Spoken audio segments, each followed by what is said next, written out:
if you have, you may please ask. Yes, any doubt if you have till this point of a time from any topic, any section, you can ask.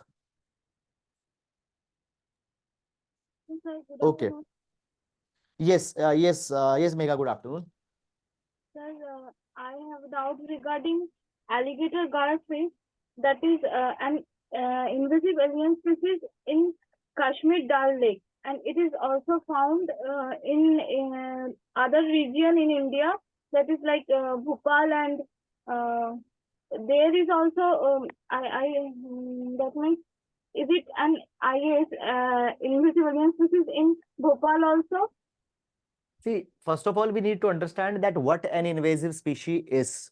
Any invasive species means that it has been imported from some foreign location. Now, this alligator garfish, it is not native to India. So yes, it is invasive both where. It is invasive in Bhopal as well as it is invasive in Dal Lake. Both areas it is invasive. Yes, Megha, is your doubt clear? Yes, sir. Okay, anything else you want to ask?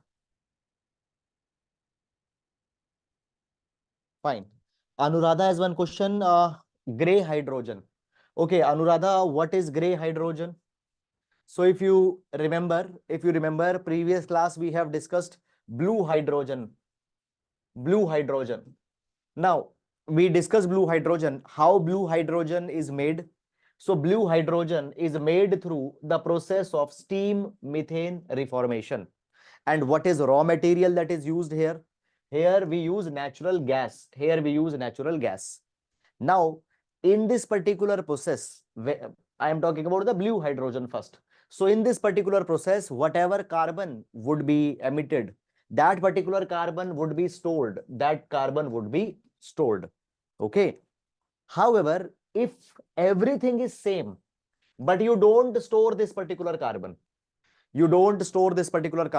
then that hydrogen will be known as gray hydrogen. So only difference between gray hydrogen and blue hydrogen is this. First of all, similarity. Both will use steam methane reformation. In both, there will be natural gas that will be used as a raw material. But blue hydrogen, you will store the carbon that will be emitted. Gray hydrogen, you will not store the carbon. You will not store carbon. Okay. Yes, Anuradha, is your doubt clear? Please let me know that thing so that we can move to the next. Fine. Okay, so here we have doubt from Shireen. What is BOMA? What BOMA is? So BOMA we discussed when we were discussing about cheetah reintroduction. So basically, cheetahs when they were brought to India, for some time they have to acclimatize. For some time they have to be quarantined. So BOMA are enclosures. BOMA are enclosures where these cheetahs were placed for some time before releasing them in wild. So that is BOMA. Fine. So, Shireen, I hope your doubt is also clear. Now, moving on and let's get started. So, first 2 minutes, we will be revising all the topics that we have seen in previous class. And after these 2 minute revision, we'll be starting with the today's topic. So, today we'll be winding up our environment and we'll be starting with the next theme, that is economy. And I hope that all of you already have got the Indian economy handout. Okay, I hope everybody has got Indian economy handout. So, please keep them handy for today's class. Okay. So in previous class, we started with we have discussed the Gambusia fish. Okay, we started with Gambusia fish, right? Previous class, we started with Gambusia fish, right? Anybody can confirm? Sir. Okay. So previous class, we started with the Gambusia fish. Basically Gambusia fish is being released in Andhra Pradesh. Now, this particular fish has been used for mosquito control because it feeds on mosquito larva. World Mosquito Program has also used, World Mosquito Program, what they have done? They have used the Wolbachia method for mosquito control in Indonesia.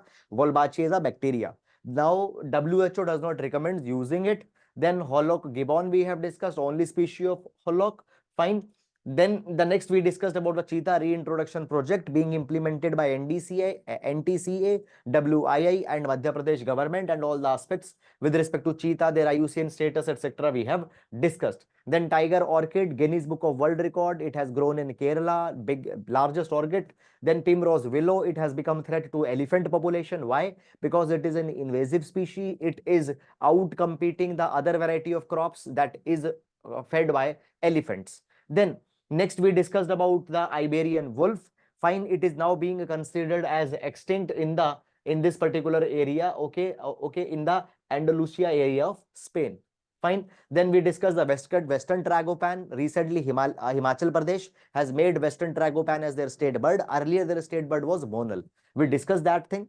Okay. Then we discussed about the vultures. So here we discussed that what 9 species of vulture are found in India, their IUCN status, then certain initiatives that have been taken for vulture conservation. We have seen this particular thing that vultures, their population has primarily declined because of diclofenac, but now also certain medicines that are being used in the veterinary sector, they are harmful for them. Then next we discussed about the elephant. Okay, elephant reserves, IUCN status of elephant, African elephant, Asian elephant. Then we discussed about the flying fox. We discussed that it was in news because of the Nipah outbreaks. It was connected with the flying fox. We have discussed about accidental host, natural host. We discussed about the Nipah virus outbreak here. Then rare black eagle, it was sighted in the Chel in Himachal Pradesh. Then we discuss about the red sand boa. This snake is called often as a double-headed snake because its tail as well as mouth both look similar. It is used in black magic, venomous, non-venomous, and we have seen that where it is found also. Then damselfly species, ecological Armageddon. Why it was called as Armageddon? To point towards ecological crisis that is coming. Now, this ecological Armageddon, what it is? An insect. Which variety type of insect? It is a damselfly. It is damselfly. Then we discuss about the platypus. eDNA study was done according to which population is declining. What are platypus? Egg-laying mammals, monotremes. What is environmental DNA? That also we have discussed in previous class. Then we discussed about the Gangetic River dolphin. Why Gangetic River dolphin was discussed, by the way? We discussed it because the global declaration on river dolphin was passed. We have discussed that this declaration aims to conserve the population of 6 surviving river dolphin. Out of this, one is a porpoise that has also been included, that is Yangtze finless porpoise. Is Gangetic dolphin there? Yes. Their status, etc. we have discussed. Then tiger, already we discussed everything with respect to tiger when we were discussing Simlipal. Then buckthorn, also called as the Ladakh golden bush because of its vitamin C content. It has been given GI tag. Then Onatsukaras sesame. So it is where it is grown. It is grown in Kerala. High antioxidant, good fat. Fine, that we discussed.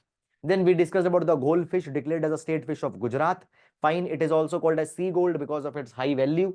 Then we discussed about the Methema separata, fine, which is a kind of a pest. Then we discussed about the Saiga antelope because its status has now been revised. The fine, recently its status became near threatened from critically endangered, which is good thing. Then we discussed about the bonnet macaque. Then Namdapha flying squirrel. I also told you about that. There is this particular confusion going on among researchers that does Namdapha flying squirrel really exist or not. But however, their status, where they are found, we have discussed. Then black tiger and Pantoid agroid. It is a variety of bacteria. Then we started with pollution. In pollution, we have discussed the National E-Mobility Mission Plan, objectives of National E-Mobility Mission Plan, FAME mission under National E-Mobility Mission Plan. E-retrofitment we have discussed, where the IC engine will be replaced with the EV engine. Then after that, moving on, we discussed about the E20 fuel, E85 fuel. Fine. We have discussed the E100 fuel. We have discussed about the flex fuel vehicles. We discussed about the National Policy on Biofuel 2018. In this capacity, ethanol blending target 2025 that we have discussed. We have discussed basic biofuel, advanced biofuels, what is difference between all of them. Then we have discussed the E100 project, RUCO project. Now, just one question you need to write in the comment box, that RUCO project aims to make what? Biodiesel or biopetrol? Please write it in the comment box. BP, biopetrol; BD, biodiesel. RUCO project we have discussed. Pradhan Mantri Jeevan, we have discussed that it will focus on second generation bioethanol, second generation of biofuel that we have discussed. Okay, Global Biofuel Alliance we have discussed, led by 3 countries, India, Brazil, and USA. Okay, we have discussed the transesterification. Now also please write, transesterification is a process is used to make what?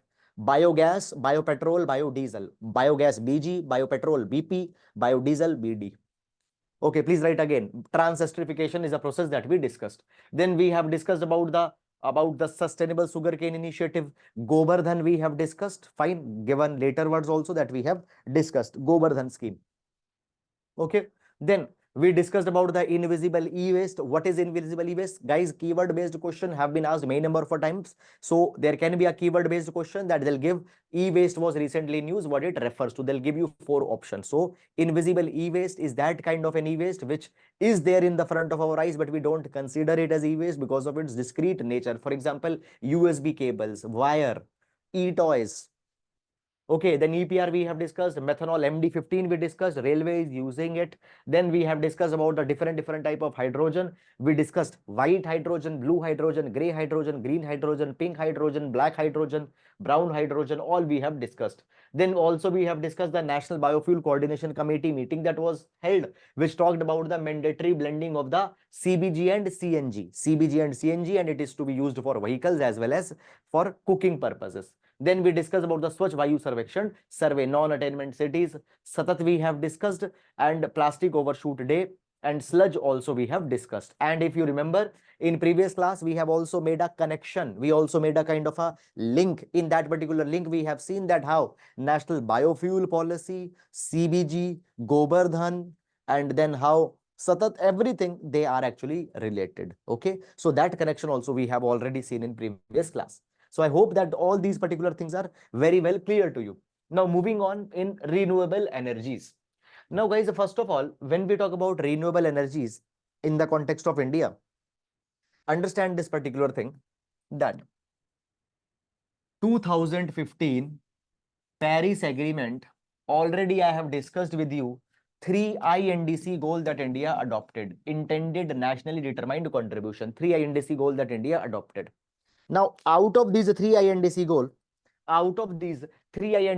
one of an INDC goal was to ensure that by 2030,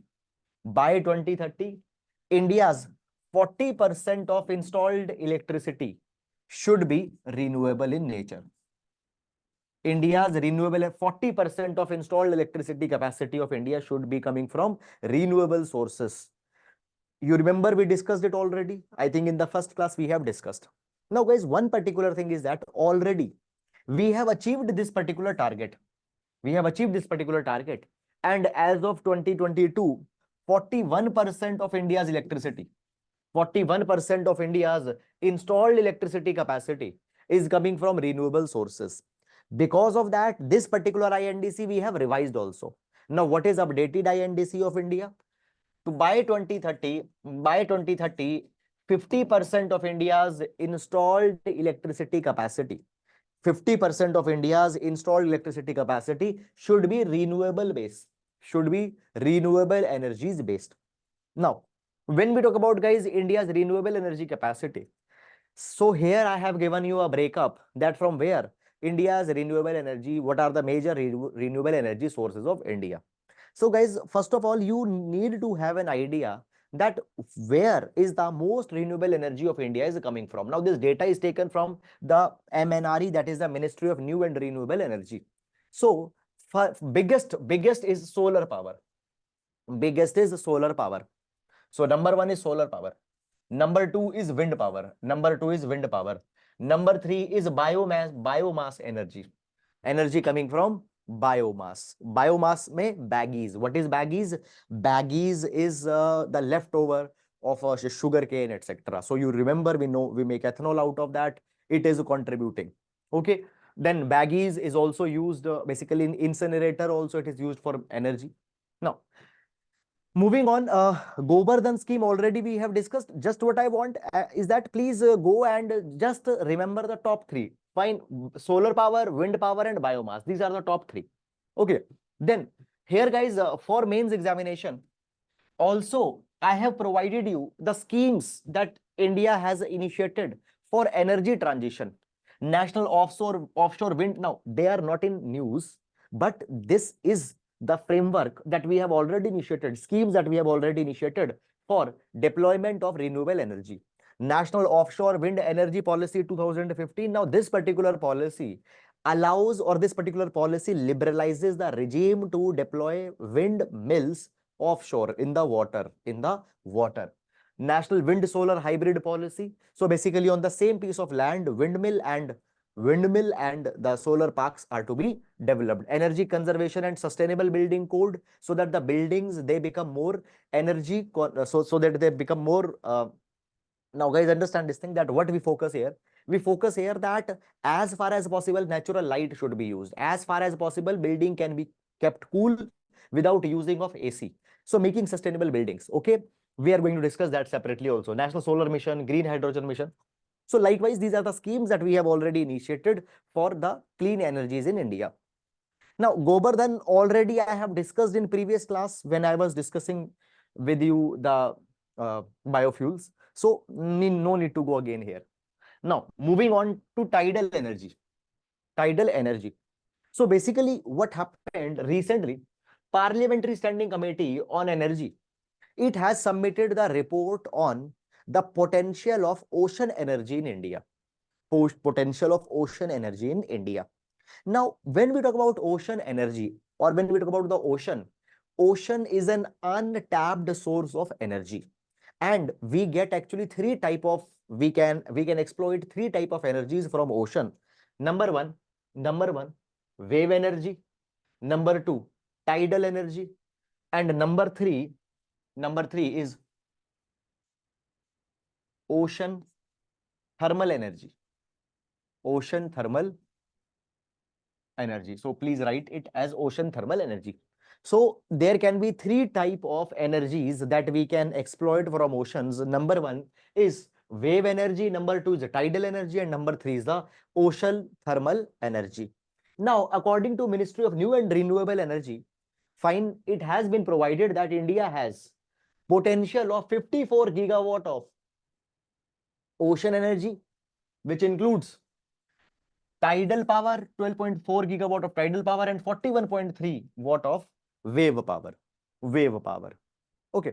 Now, basically, for your science and technology as well as for your environment and ecology, there can be some questions that can be asked on the ocean energy. So let's discuss it a little bit, the mechanisms by which the ways by which the ocean energy can be exploited. So I've told you that three types are there. So first we have wave energy. Now you see this particular thing, that constantly waves are getting generated on ocean. These waves are hitting the shore.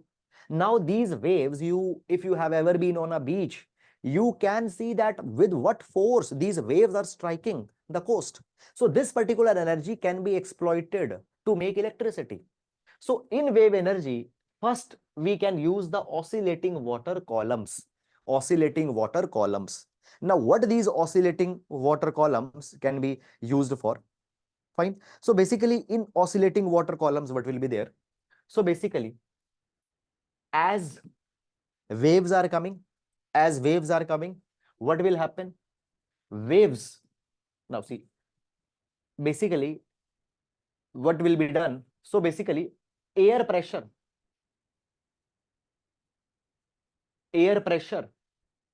will be created. Now see, suppose you have a turbine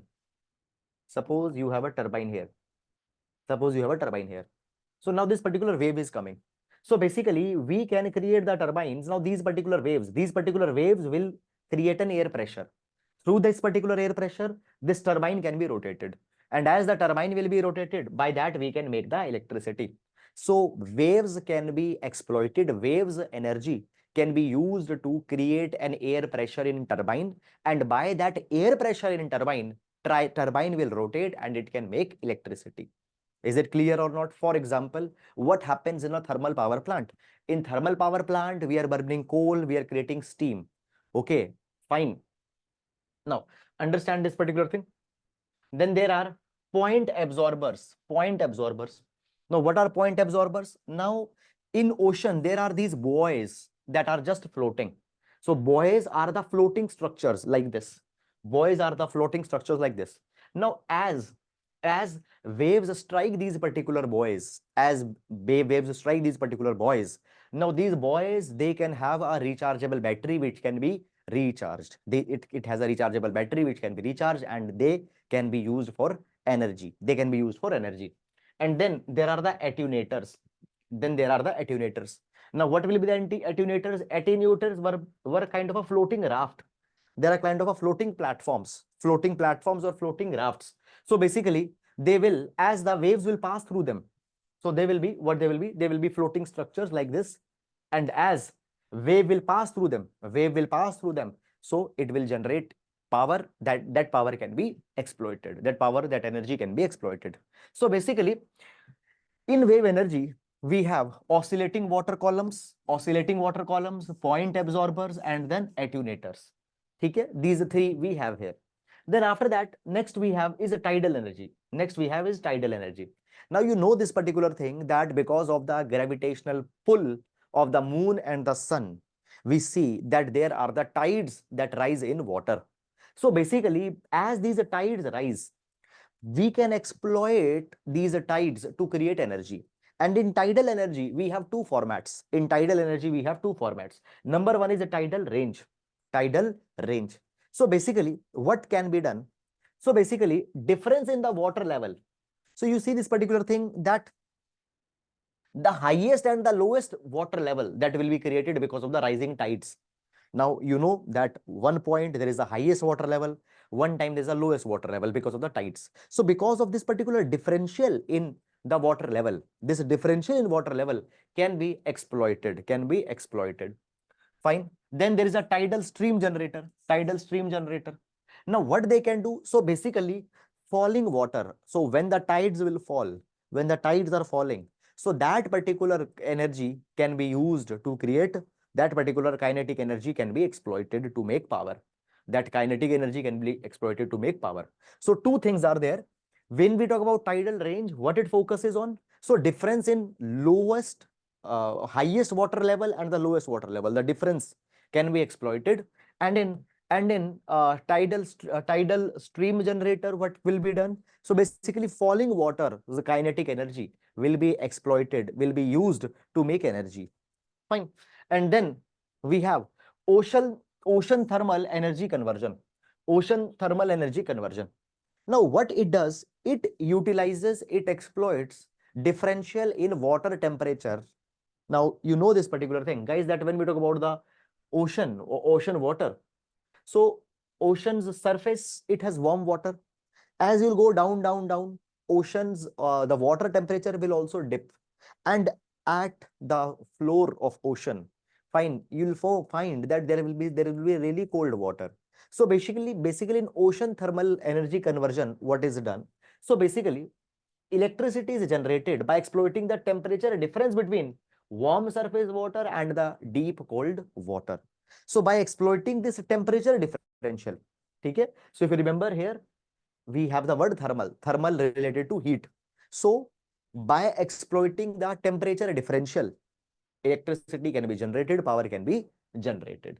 Now, when we talk about tidal wave strength, so according to the reports, highest potential with respect to the tidal wave strength can be in Gulf of Khambat, Gulf of Kutch, Pak Bay, Hooghly River, okay, all these particular areas. So this is something that we have. These are the peculiar ways by which ocean energy can be exploited. Okay, so in total we have three. Again, we discussed wave, tidal, and ocean thermal energy. And it has the potential of more than 50 gigawatts. Fine. Then next, sand battery was in news. So recently, what has happened? Recently, Finland, they have installed world's first sand battery. Now, basically, what is this sand battery? This sand battery can store energy in the form of heat. It can store energy in the form of heat. So basically, now you see this thing, that suppose we in Rajasthan, what we have done? we have deployed solar parks. These solar power parks, they are generating lot of electricity. That electricity has to be transported from A point to B point, and this particular transportation is very costly. It is very much problematic. Secondly, how to store electricity, that has always been a problem. Okay, now there is an efficient solution, and that solution has been created by Finland. That is, they have made sand battery. Now what these sand batteries can do, they can store heat. They can store heat from renewable energy sources for months. So they store energy in the form of heat. This is important thing. Fine. How they store energy? They store energy in the form of heat. So this is a high temperature thermal energy storage system, and it has a sand like material. Not literally it is having sand. So basically the material structure that they are using, it is similar to sand. So therefore it is referred to as sand battery. Okay, sand battery. So solar power or wind turbines, they generate electricity. Now that particular can be used, can be transmitted through the wires or transmission lines, and then some can be stored as heat in the sand battery, and later that heat can again be converted in electricity. That heat can again be exploited to get converted in the electricity. Then nuclear energy program, right now we will not discuss it. Why? Because I am going to discuss it in much detail when we'll discuss science and technology.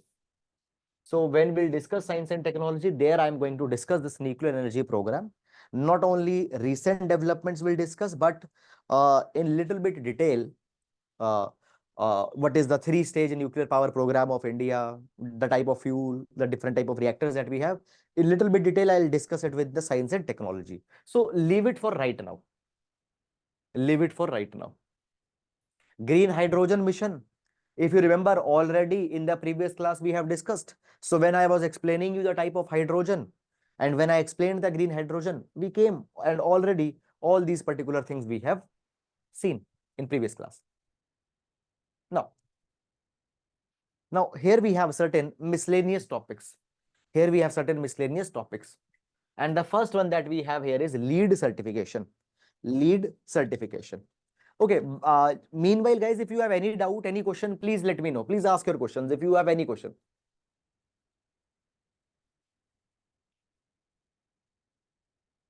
Yes, guys, any question, please ask.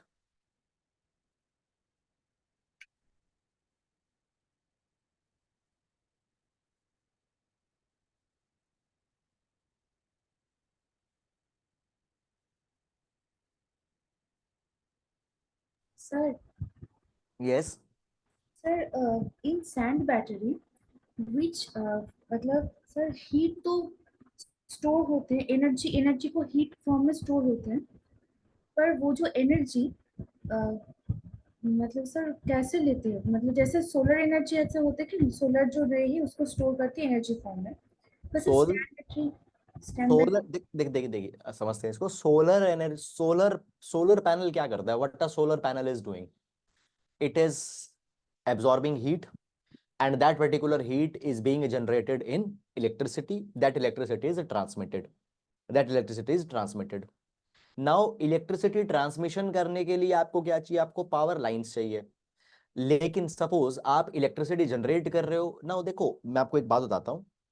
India में renewable installed energy capacity की अगर हम लोग बात करते हैं ना, installed energy capacity renewables में, that is 41%। But actual energy जो है इंडिया के अंदर में, एक्चुअल इलेक्ट्रिसिटी रिन्यूएबल से 41% नहीं आ रही है। A lot of installed capacity is not being utilized.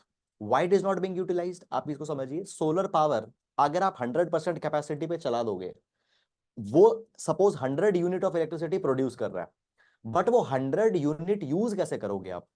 आपको उसको भेजना पड़ेगा कहीं दूर, उसके लिए ट्रांसमिशन इंफ्रास्ट्रक्चर नहीं है। ठीक है, तो पॉइंट ये है कि दैट हम क्या कर सकते हैं, अभी अगर हमारे पास में ट्रांसमिशन इंफ्रास्ट्रक्चर नहीं है, तो हम उस हीट को स्टोर कर सकते हैं over a long period of time. Now you see this particular thing, solar panel है for example. Solar panel can make electricity only during the day time, fine, when the sun is there. रात को तो वो electricity बना नहीं सकता है, but that heat which has been stored during the day time, वो सैंड बैटरी के थ्रू हम उसको इलेक्ट्रिसिटी में कन्वर्ट करके रात को भी यूज कर सकते हैं। ठीक है, सो बेसिकली क्या हो रहा है, basically sometimes chemical energy is converted in electrical energy. Sometimes mechanical energy is converted in electrical energy. तो यहाँ sand battery में क्या हो रहा है? They are storing energy in the form of heat, and it can again be converted in electrical energy through certain processes. So this is entire mechanism that we have here. ठीक है? So it uses the sand-like material, therefore it is being called as sand battery. Right now, the research is still going on how to make it viable on large scale. ठीक है? Yes, dear. Is this Yes, sir. clear? Is it? Okay, sir. Does it answers your question?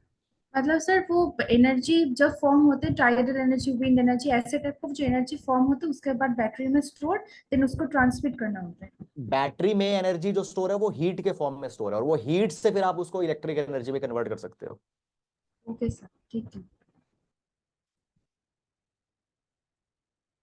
Lead certification.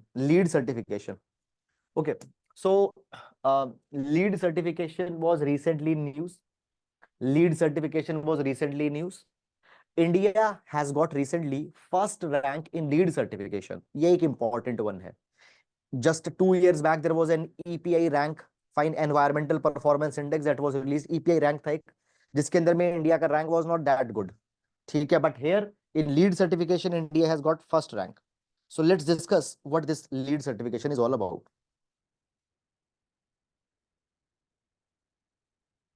Fine. So basically, lead certification, it stands for leadership in energy and environmental design. Leadership in energy and environmental design. Now you see this particular thing that, for example, we have a lot of commercial buildings such as airports. Now these airports use a lot of energy for cooling, for heating, for lightning purposes. But we can construct these airports in such a way that as far as possible, they use natural light during the day's time. Fine. For example, if you'll go to Mumbai, fine, Chhatrapati Shivaji Maharaj International Airport, if you'll go, you'll find that their roofs, they have little holes, fine, in them, so that a lot of natural light comes during the day. So basically, these designs in buildings by which energy consumption can be reduced, by which the buildings can be made more efficient, these designs, they are called as the energy efficient environmental design. And US Green Building Council, US Green Building Council and Green Business Certification in corporations, what they do, they rank different countries in the context of energy and environmental design. They rank different countries, and here India has got first rank. Here recently India has got first rank because of the green buildings that India is now building. And in green buildings, India has surpassed the US as well as China. Now, when we talk about green buildings in India, so we run multiple programs. We run multiple programs and multiple agencies which lay down the protocol, which lay down the technical know-how for green buildings, and which certifies the green buildings. And the most important one that we have is number one, Indian Green Building Council ratings. Indian Green Building Council ratings. IGBC rating. Now this rating is given by CII, Confederation of Indian Industry. This rating is given by the CII. Okay, and it is given on the basis of sustainability, the types of sustainable materials, locally sourced materials if they have been used in a building, if the building is efficiently utilizing the natural light, fine, minimizing electricity. Then the next we have is Energy Conservation Building Code, ECBC. Now this particular code has been given by BEE, that is Bureau of Energy Efficiency. And basically this particular code lays down certain course of actions. It lays down certain methodologies that have to be followed by a building, and if they do that, they also get a certification by BEE. And the most renowned one that we have in India, is GRIHA, that is Green Rating for Integrated Habitat Assessment. Green Rating for Integrated Habitat Assessment. Now it is given by TERI in association for Ministry of New and Renewable Energy. Now TERI stands for the Energy and Resource Institute. Fine. Now it has come out with this GRIHA rating. Now these particular ratings, they nudge the different departments, commercial entities to adopt green buildings. Okay, for example, when we talk about the Indira Gandhi Airport terminal in Delhi, it has been rated as a green building, one of the most energy efficient airport in the world. So because of these particular frameworks that we have in India, India has got the lead first ranking. Now, important thing is that who releases it? It is released by two agencies, that is US Green Building Council and Green Business Certification Incorporation. So basically, they have developed it, and the countries they are given the ratings such as certified silver, gold, platinum. Then moving on, Asian Water Tower. Asian Water Tower. So again, a keyword-based question that Asian Water Tower was in news, what it is. So Asian Water Tower refers to the water that is contained in the glaciers, of Tibetan Plateau, Himalaya, Karakoram Range, Hindu Kush, Pamir, Tian Shan Mountain. So basically, this particular area, it is referred to as a third pole. Why? Because it contains maximum glaciers. After the Arctic and the Antarctic region, after North Pole and South Pole, it contains a maximum of glaciers. So therefore, it is called as third pole. And these glaciers, they contain a lot of water. So basically, according to World Meteorological Organization, they have recently released a report by the name of Global Water Resource Report. And now see, the water contained here in these particular glaciers, it is called as Asian Water Tower. Now the water in this Asian Water Tower has declined. It has declined by 4.3% between 2000 to 2018. It has declined by 4.3%. Why? Because you see this particular thing, global warming is increasing. Because of global warming, glaciers are melting fast, and as glaciers are melting fast, fine, rivers are flowing fast, they are carrying more water, flooding is happening, Glof-like events will happen. So this is something that will, this is there.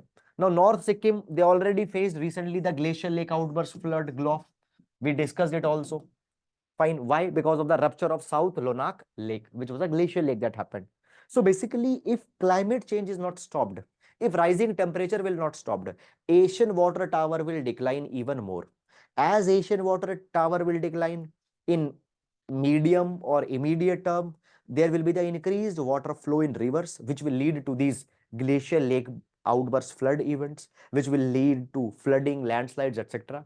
And later it will lead to drought conditions. The similar thing was mentioned in WISE report also, if you remember. It was also mentioned in the WISE report. Then the concept of land degradation neutrality was in news. Now, by the way, already in previous classes, we have discussed about the land degradation neutrality. It means that the land resource that is needed to sustain the food and other needs for the humans, it should stay constant. How that will stay constant? The land that is getting degraded and the land that you are restoring, it needs to be balanced out. If 100 hectares of land will be degraded because of natural processes, you need to restore the similar amount of land. So land degradation neutrality is to be achieved. Land degradation neutrality is to be achieved. Now, when we talk about the land degradation neutrality, this particular concept, it originated in the UN Conference on Sustainable Development 2012. UN Conference on Sustainable Development 2012. Okay. Now, it was held to mark the 20-year anniversary of 1992 Earth Summit. 20-year anniversary of Earth Summit 1992. Now, when we talk about the land degradation, so the idea got developed under UN Convention to combat desertification. And also, we have one of our sustainable development goals. So 2015, 17 sustainable developmental goals were agreed. Within these 17 sustainable development goals, there is 169 targets. So out of that, goal number 15.3, it talks about goal 15.3. It talks about the land. It talks about stopping the land degradation, reversal of land degradation. Okay, so land degradation neutrality means the land that is getting degraded and the land that is getting degraded, that is needed to be reduced by restoring more and more land, so that resources or the land needed for food and other needs of humans, it stays constant. Now, for restoration of land, there are two international conventions also that are there that you should know. That is Bonn Challenge and New York Convention. New York Declaration, sorry. So there are two. Number one, New York Declaration. We have New York Declaration. And second we have is Bonn Challenge. Bonn Challenge. Now, both of them, what their goal is? Both of them, they have a goal to restore 350 million hectares of land. 350 million hectares of land by 2030. By 2030, both New York Declaration, Bonn Challenge, the goal is to restore 350 million hectares of land by 2030. And when we talk about India, under Bonn Challenge, India has already taken the target to restore 26 million hectare of land. To restore 26 million hectare of land. So total global 350 million is the target. Out of that 350, what is India's target? India will restore 26 million hectare of land by 2030. Okay. Fine. And by restoration of how you restore the land. Land degradation is happening, landslides are happening, it degrades the land. You now, because of this land restoration, what we'll do? We'll plant more trees. That is one of the steps that will be taken. And if we are going to restore 26 million hectares of land, it will create a carbon sink equivalent to 2.5 to 3 billion ton of carbon dioxide, which is a good thing. And recently, guys, what has happened? Recently, Global Land Outlook report was released. Now, this particular report was a lot in the news last year. Actually, it is the last to last year's development. But this particular report, it analyzes the progress that we are making towards the land restoration and how much land degradation is happening. So given the land degradation and as well as the restoration, are we on a path to reach the land degradation neutrality or not? So that data is given by this land degradation, Global Land Outlook report. Who releases this particular report? United Nations Convention to Combat Desertification, UNCCD. So one thing you need to keep in mind that when the question is coming with respect to degradation of land, desertification, UNCCD will be probably the agency which is going to overlook that particular area. So UNCCD releases this Global Land Outlook report. And also what has happened? Delhi Declaration was made on the Conference of Parties of UNCCD. So we discussed the Conference of Party of COP, CBD. So in the same way, Conference of Parties of the UNCCD also happens. So in the 14th CC, now why we are not discussing it? Because it held in 2019, 5 years back.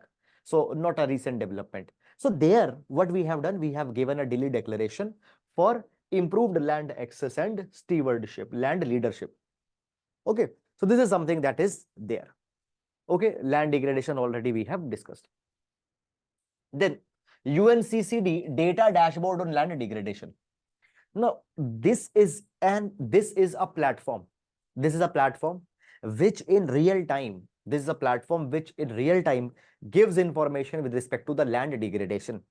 Okay, so this is an interactive online platform, provides access to comprehensive information and data related to land degradation. Okay, so who has launched it? Who has launched it? It has been launched by the UNCCD, United Nations Convention to Combat Desertification. Fine. Then Brazzaville Summit, also called as the Three Basin Summit. Brazzaville Summit, also called as the Three Basin Summit. Now, Brazzaville is in Congo. Brazzaville is a city in Congo. Now, few things first of all you should understand is that, okay, Basically, when we talk about equatorial rainforest, they basically equatorial rainforest, they are the most productive. They are most productive. They give a lot of ecological services. In fact, Amazon rainforest or Amazon region, Amazon basin, it is called as the lungs of the world because of the lush greenery that they have. So basically, just guys write 2 lines. I just want you to write 2 lines here. It will complement it. Please write 2 lines.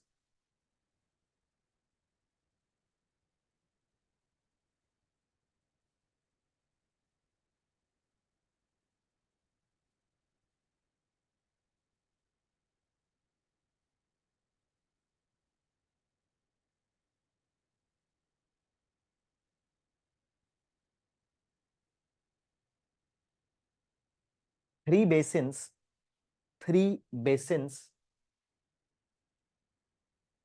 three basins, BASIN, 3 basins comprising Amazon basin, Congo River basin, Borneo, Mekong, Southeast Asia basin. The 3 basins comprising Amazon basin, Congo basin, Borneo, Mekong, Southeast Asia basin. 3 basins consist 80%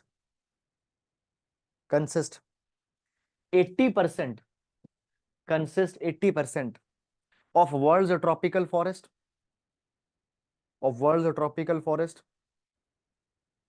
consists 80% of world's tropical forest and 2/3 of Earth's biodiversity. And 2/3 of Earth's biodiversity. And 2/3 of Earth's biodiversity. Okay. These 3 basins, okay, Amazon basin, Congo basin, Borneo, Mekong, Southeast Asia basin, they consist 80% of the tropical forest and 2/3 of the biodiversity. Therefore, preserving them, sustaining them, ensuring their degradation doesn't happen is very important. If they get collapsed, again, it will be a type of a tipping point for Earth. You remember in first class, we discussed the climate tipping point. So any destruction or degradation or collapse of any of these 3 ecosystems will be the tipping point for Earth. And to protect them, to preserve them, to give a call for their protection, this Brazzaville summit was held. It is called as 3 basin summit. Why 3 basin summit? Because Amazon, Congo, Borneo, Mekong, these 3 basins it is talking about. Therefore, it is called as a 3 basin summit. One correction, guys, you need to do.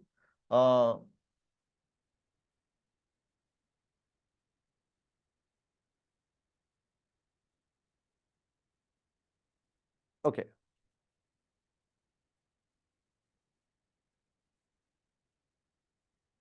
Just strike it down. Just strike this particular point down.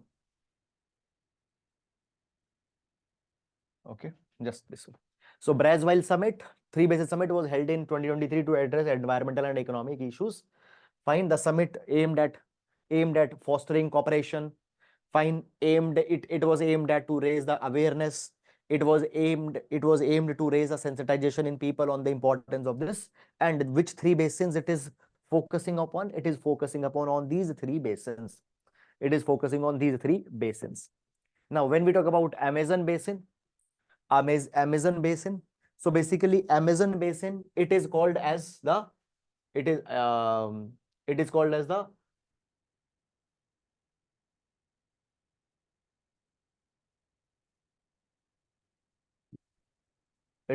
the lungs of the earth. Lungs of earth, because of Amazon basin, Amazon rainforest, the trees that they have, they provide a lot of oxygen. Then Congo basin, it is called as the lungs of Africa, it spans around the Congo river. Okay, and Borneo, Mekong, Southeast Asia basin. Fine. Now, one thing, guys, you can do is that, see, 6 countries through which this Congo river is passing. Please write their name. Please write their name. Angola,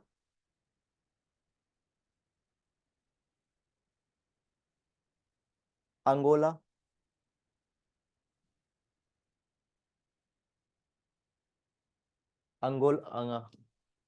Angola, Cameroon,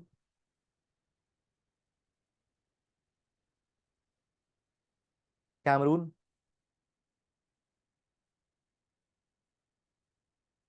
Cameroon, DRC, Democratic Republic of Congo, DRC. Now there are two Congos, DRC and then there is the Republic of Congo. Republic of Congo. Republic of Congo. Okay. Fine.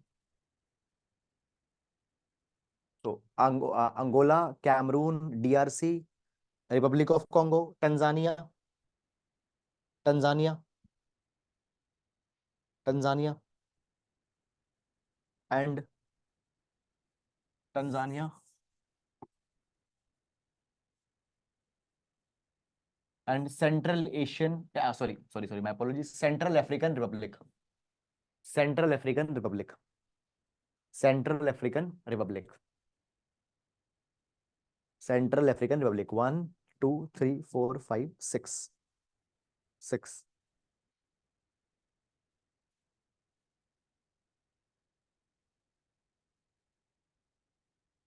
Fine.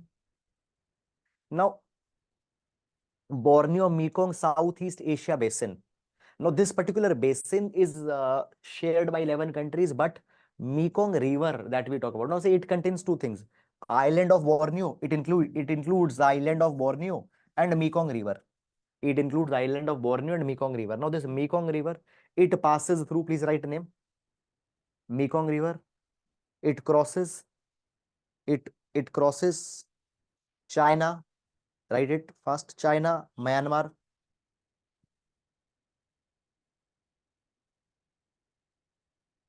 China, Myanmar, Thailand, Thailand, Thailand, China, Myanmar, Thailand, Laos, Cambodia,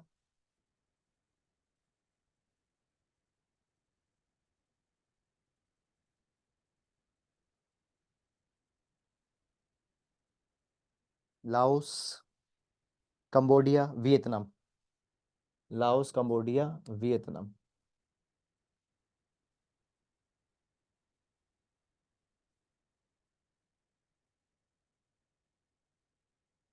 And Amazon rainforest is shared between, please write.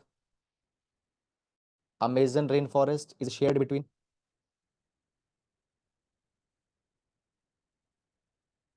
Venezuela, Venezuela,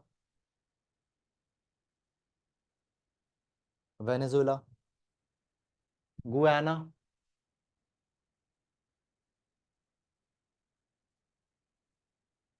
Guyana, Suriname,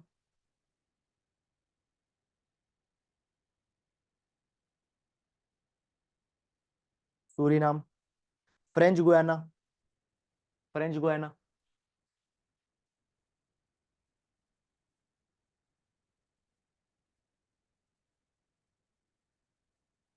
okay, Venezuela, Guyana, Suriname, French Guiana, Brazil, Brazil, Bolivia, Brazil, Bolivia, Peru, Brazil, Bolivia, Peru, Ecuador and Colombia. Ecuador and Colombia.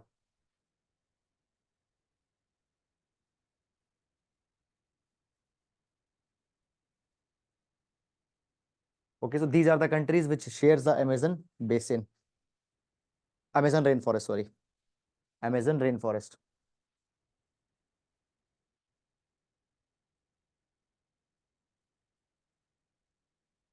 Amazon rainforest.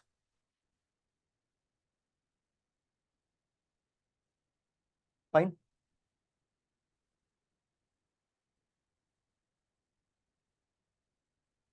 Yes, guys, is it clear to everyone? Yes or no? Please reply in the comment box so that I can know that it's clear to everyone. Yes, everyone. Is it clear? Yes, no. Any problem, any issue if you have? Fine. So please ensure that you are taking down all this information and you are revising it, because very important along with the current. Now see, this is current, but this is actually a static part that you should know, but important for our UPSC examination. Fine. So that is all about it. So what this three basin summit is all about, this Brazzaville summit, three basin summit. First of all, what are three basins? You should know. Secondly, Brazzaville summit. Why it is called as Brazzaville? Because it was concluded in Brazzaville, which is a city in Congo. So this summit focused on conservation of these three basins. That is Amazon, Congo, and Borneo Mekong basin, because importance that I already told you. So they will advocate regulations, they will advocate stopping of land degradation, they will advocate conservation, they will sensitize people. All these activities will be done here. Fine. The next is Belém Declaration. Now, Belém Declaration, why it is called as Belém? Because it was signed in the city of Belém in Brazil. So word Belém means city of Brazil, Belém. Now, this Belém Declaration was signed by the Amazon Cooperation Treaty Organization members. Amazon Cooperation Treaty Organization members. Now, what these Amazon Cooperation Treaty Organization focuses upon? It focuses on conservation of Amazon region. It focuses on conservation of Amazon region. Why? Because already I've told you that it is the lungs of the world. So what will be done? What will be done? What will be done? Here, this Belém Declaration, it focuses on active involvement of indigenous people in decision making. So indigenous people, they have traditional knowledges. They have traditional knowledge by which they have conserved environment for so many years. So involving them in decision making, involving them in the governance of this entire region is very important. Then moving on, next we have carbon nanoflorettes. Carbon nanoflorettes. So basically, carbon nanoflorettes were in use. What is carbon nanoflorette? Carbon nanoflorette is a type of a new carbon material that has been identified, which has unique structure. Now, guys, understand this particular thing. Why, by the way, it is called as florette? Florette, carbon nanoflorette. So basically, its structure is something resembling a flower. Okay, I don't have that good drawing. Okay, so its structure is like, as we have flower, in flower we have petals. Now see this particular thing. See this particular thing. That basically, guys, basically, let's say we have solar panel. We have solar panel. How a solar panel works? A solar panel is absorbing incoming solar radiation, incoming solar rays, and it is generating that heat in electricity. It is converting that heat in electricity. If we have any way that we can enhance the ability of these solar panels to absorb more heat, to absorb more solar insolation, they will become more efficient. They will become more efficient. So when we talk about the carbon nanoflorettes, it is a new carbon nanomaterial whose layer can be applied on solar panels, whose layer can be applied on certain type of utensils, certain type of metals, and suddenly their power to absorb heat and their power to retain heat, it increases manifold. It increases manifold. Now you see this particular thing, that they have this complex structure. Because of this complex structure, the heat, once they have absorbed it, it will not be able to escape. It will not be able to escape. It will be trapped in this complex structure. It will be trapped in this complex structure.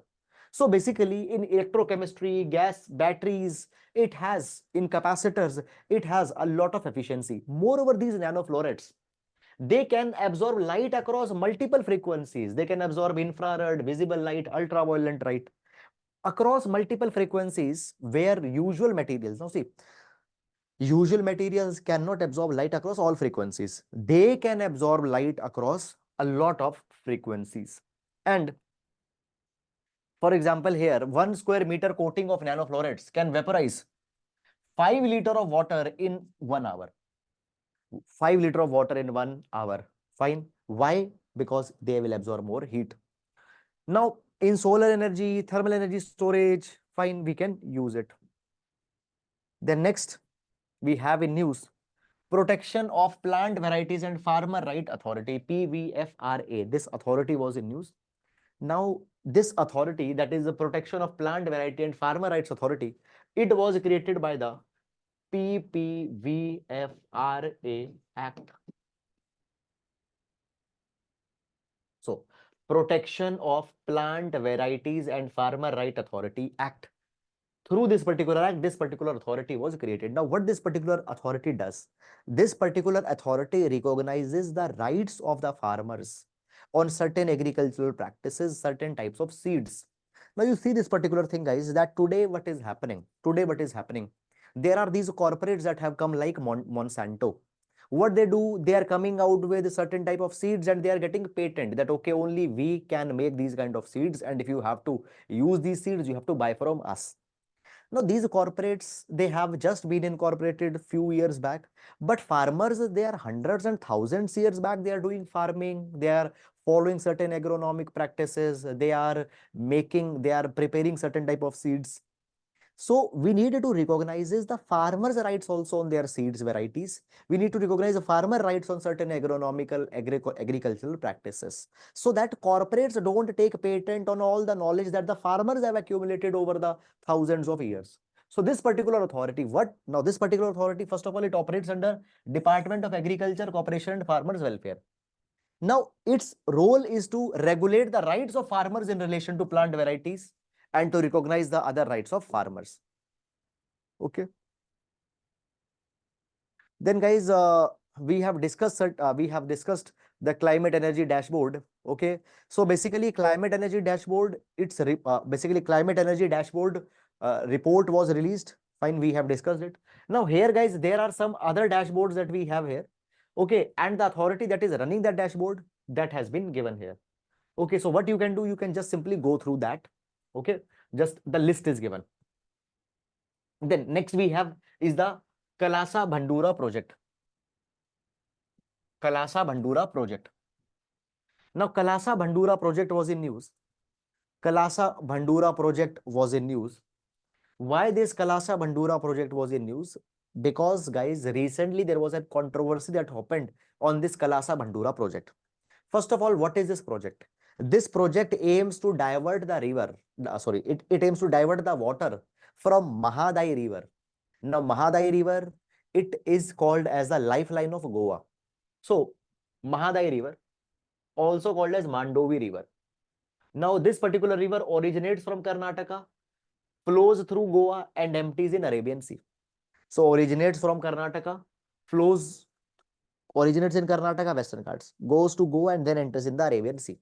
And this Mahadai River is lifeline of Goa. Now, Karnataka proposes that water will be diverted from this Mahadai River to Malprabha River. Malprabha River. Fine. Now, Malprabha River, it is a tributary of the Krishna River. Malprabha River, it is tributary of Krishna River. Malprabha River, it is tributary of Krishna River. So what it aims to do? It aims to divert water from Mahadai to Malprabha, which is tributary of Krishna. Now, if they'll divert water, if they will divert water, the Goa's water security will get compromised. How Goa will be able to get water for their domestic needs? So because of that, controversy developed between Goa and Karnataka. Fine. Then, guys, there are some other tiger reserves that have been in news. Fine. Recently they were in the news, so I added it towards the last. That is Melaghat Tiger Reserve. Where it is located? Maharashtra. Okay. And certain tribal communities that are found here is Korkus, Goalis, Gonds. Now, again, I have told you that basically you are not really required to go and track the flora and fauna, because you cannot remember all of them. Only iconic species you need to know. And for species, whatever we have done already, no need to go beyond that, because see, there are hundreds and thousands of animal and plant species that we have in India. It is not possible, humanly not possible, for you to remember all of them. And even UPSC is not randomly going to ask a question that, okay, no. What they do, they'll ask a question on the species that were in the news, or they are the flagship species, or there is some issue that is going on with respect to that particular species. This has always been the case. So I'll not advise you to remember all of them, only the major species that are there. You can see them, and already we have discussed it also. Okay, we have Mukundra Hill Tiger Reserve. Okay, one thing, important rivers you need to see. So catchment area for 5 rivers: Khandu, Khapra, Sipna, Gadga, Dolar. Now they are not the major ones, so even no need to get, sweat too much on that also. Mukundra Hill Tiger Reserve, where it is located? It is located in Rajasthan, Kota or Kota. Fine. And why it is called as Mukundra Hills Tiger Reserve? Now see, it is based in a valley, and this valley is created by Mukundra and Gargola Mountains. Gargola Mountains. Okay. So because of this, they are called as, it is called as Mukundra Hills. Then Kalakkad Manduthurai Tiger Reserve, Tamil Nadu. Tamil Nadu. And then we have the Kemlang Tiger Reserve. Kemlang Tiger Reserve is in Arunachal Pradesh, near the India-Myanmar border. India-Myanmar border. Fine. So just largely the factual things that we have here. Fine. Only major thing that you should be focusing upon. So see, major river bodies if they have there, okay, or iconic species, but that beyond that, no need to read every and need to remember, because that is not going to come in the examination. In examination, they talk about the major highlights due to which it has been in news, and those one we already discussed. Okay. Yes, guys. Any question if you have, please ask. Otherwise, we'll be starting with economy.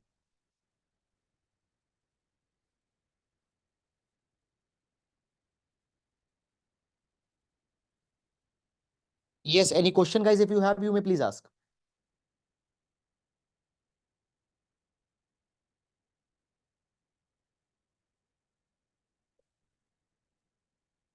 Okay. Yes, first of all, you all got economy handout. Please respond. Yes, guys, please respond. You all got economy handout, right? Okay. Okay, good. First of all, I hope that you guys are revising. Okay. One thing also, please let me know that what if we take a 5 minute of oral random revision on the topics that we have done previously. For example, I'm asking you certain questions from the topics that we have done, either in the true false format or in such format, and you responding to that. Will it be helpful? If it will be helpful, we'll do that. Otherwise, we'll not do that. So will it be helpful for you? Will help? Will it be helping in revision? Please let me know. Yes, guys, others, please let me know, because if it is helpful, then only we'll be doing it. So not much time, 5 minutes, either in the start or 5 minutes in the between, or anywhere. Suppose after 1.5 hours, 5 minutes revision will do. It will be random. For example, now we are going in economy, so we'll do from environment. Once we, let's say we are in science and tech, I might take economy, I might take environment, I might take some other theme. So it will be random. Okay, so it will helpful in 2 ways. Number one, that you gave right answer, you'll get a confidence that okay, I remember. Even if you are struggling to answer, it will be a nudge that okay, I have to revise this particular portion. Okay, chalo, I got your answers. Okay, so we'll do that. No issues. Okay, I got your answers, and all of you are saying that it will be helpful. So we'll do that. Don't worry. We'll do that. Okay, fine. Moving on. Indian economy. So let's get started with Indian economy. Indian economy. First theme that we are going to start is developmental issues. Developmental issues. Okay. So basically, guys, recently Lakhpati Didi scheme was in news. Recently, government has announced Lakhpati Didi scheme. Now,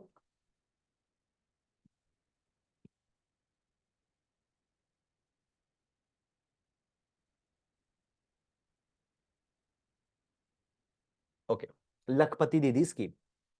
So basically, this Lakhpati Didi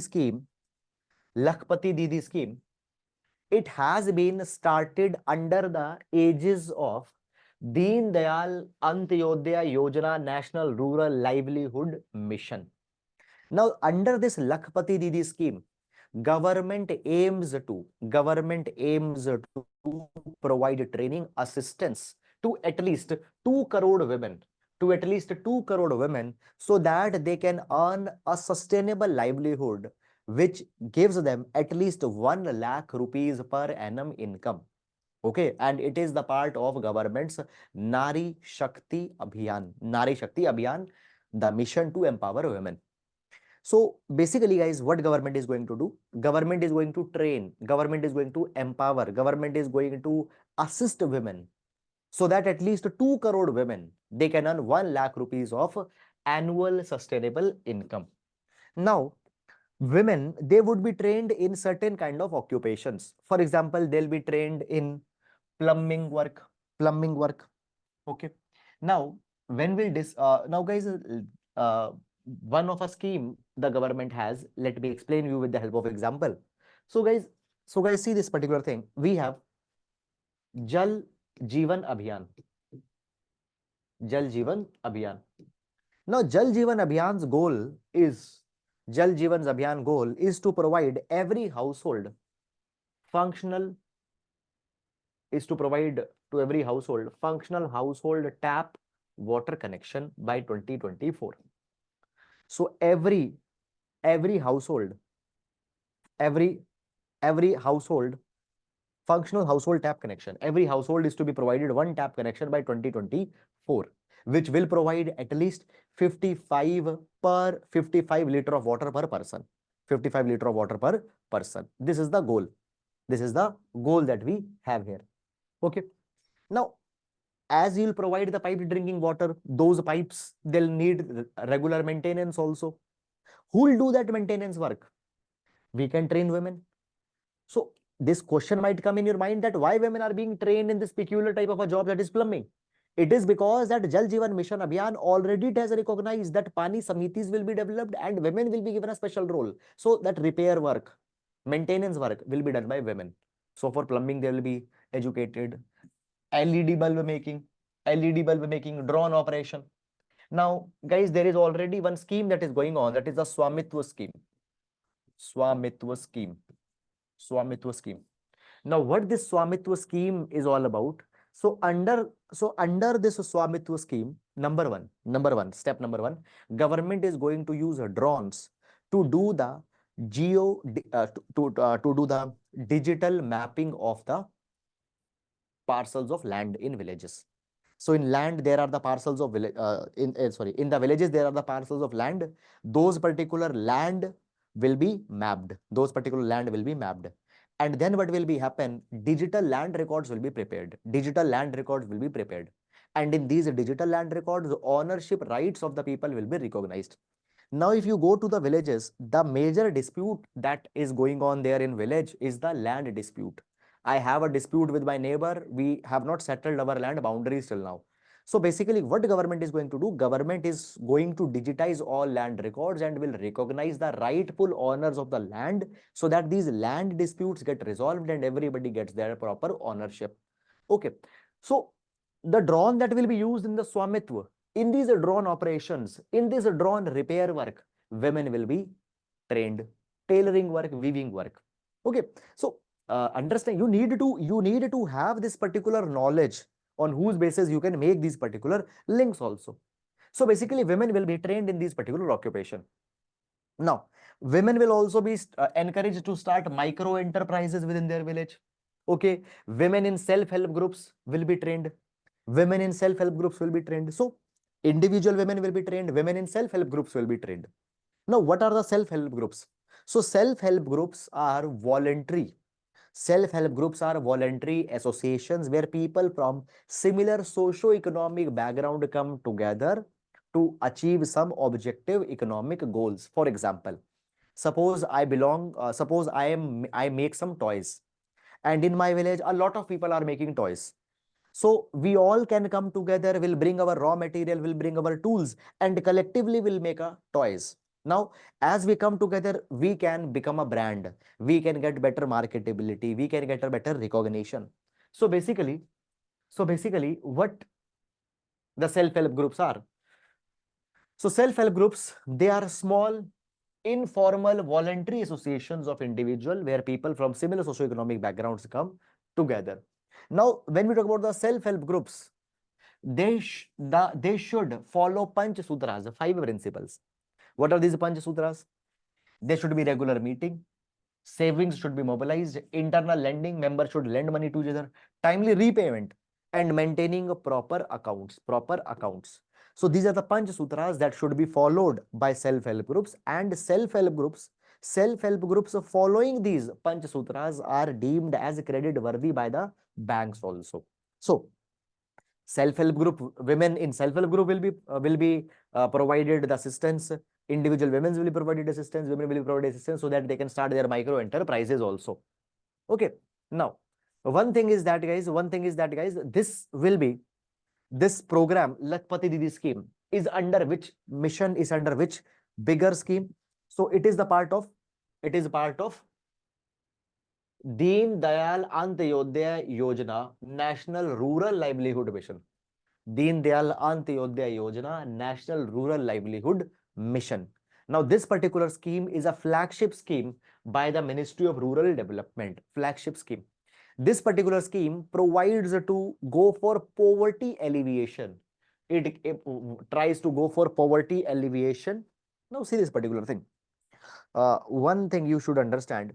See, for poverty alleviations in rural areas, we largely have two schemes.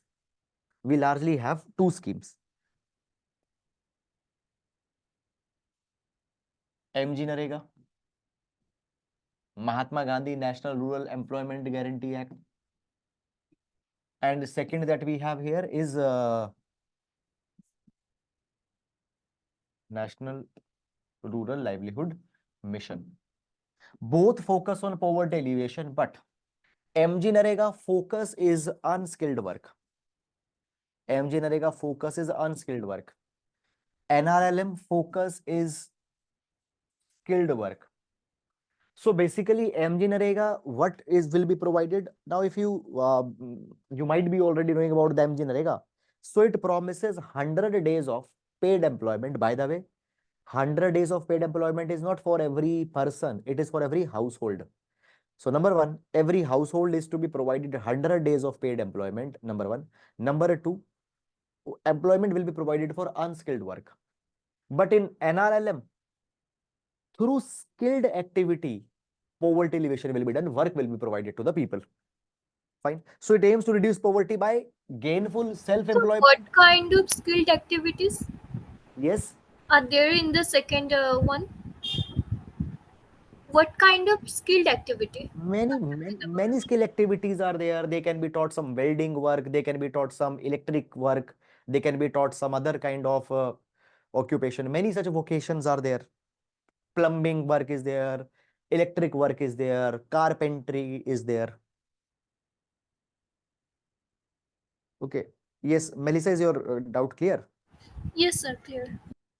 Okay. Now for this, now see this thing, for skill development, it will collaborate with the other existing schemes also that are there. For example, you might be knowing about the Pradhan Mantri Kaushal Vikas Yojana, which already provides for the skill development. We have Skill India Mission. We have NSDC, National Skill Development Corporation. So they collaborate with each other. Okay, they are going to collaborate with each other. So what it focuses on? Poverty reduction by providing them the self-employment and skilled wage employment. Now it is a demand-driven, it follows demand-driven approach. Fine. What are demand-driven approach? Basically, first of all, guys, what is a demand-driven scheme? Demand-driven scheme is one which will not have any pre-ascertained target that, okay, will help only 500 people, only will help 100 people. Demand-driven scheme means that whatever demand is there, they have to fulfill.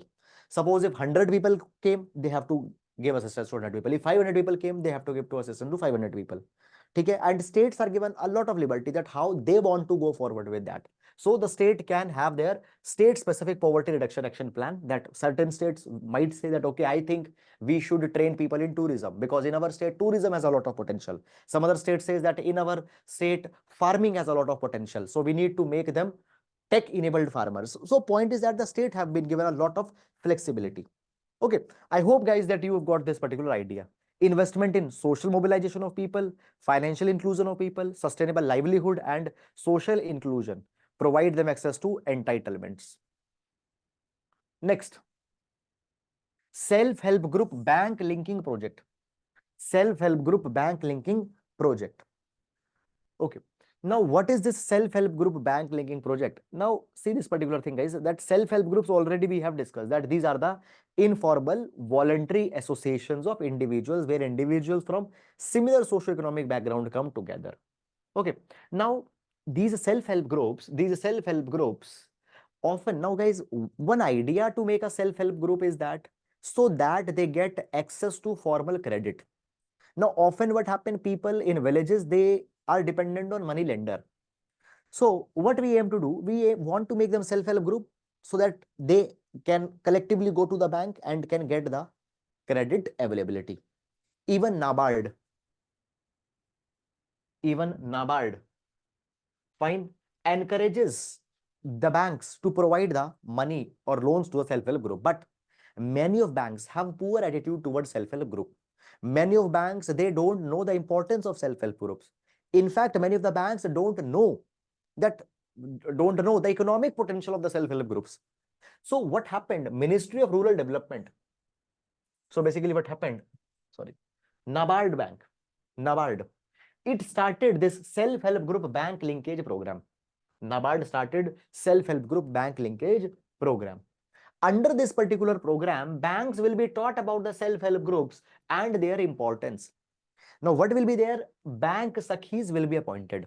Bank Sakhis will be appointed. Who are the Bank Sakhis? Bank Sakhis, these will be the interface between bank and the self-help groups.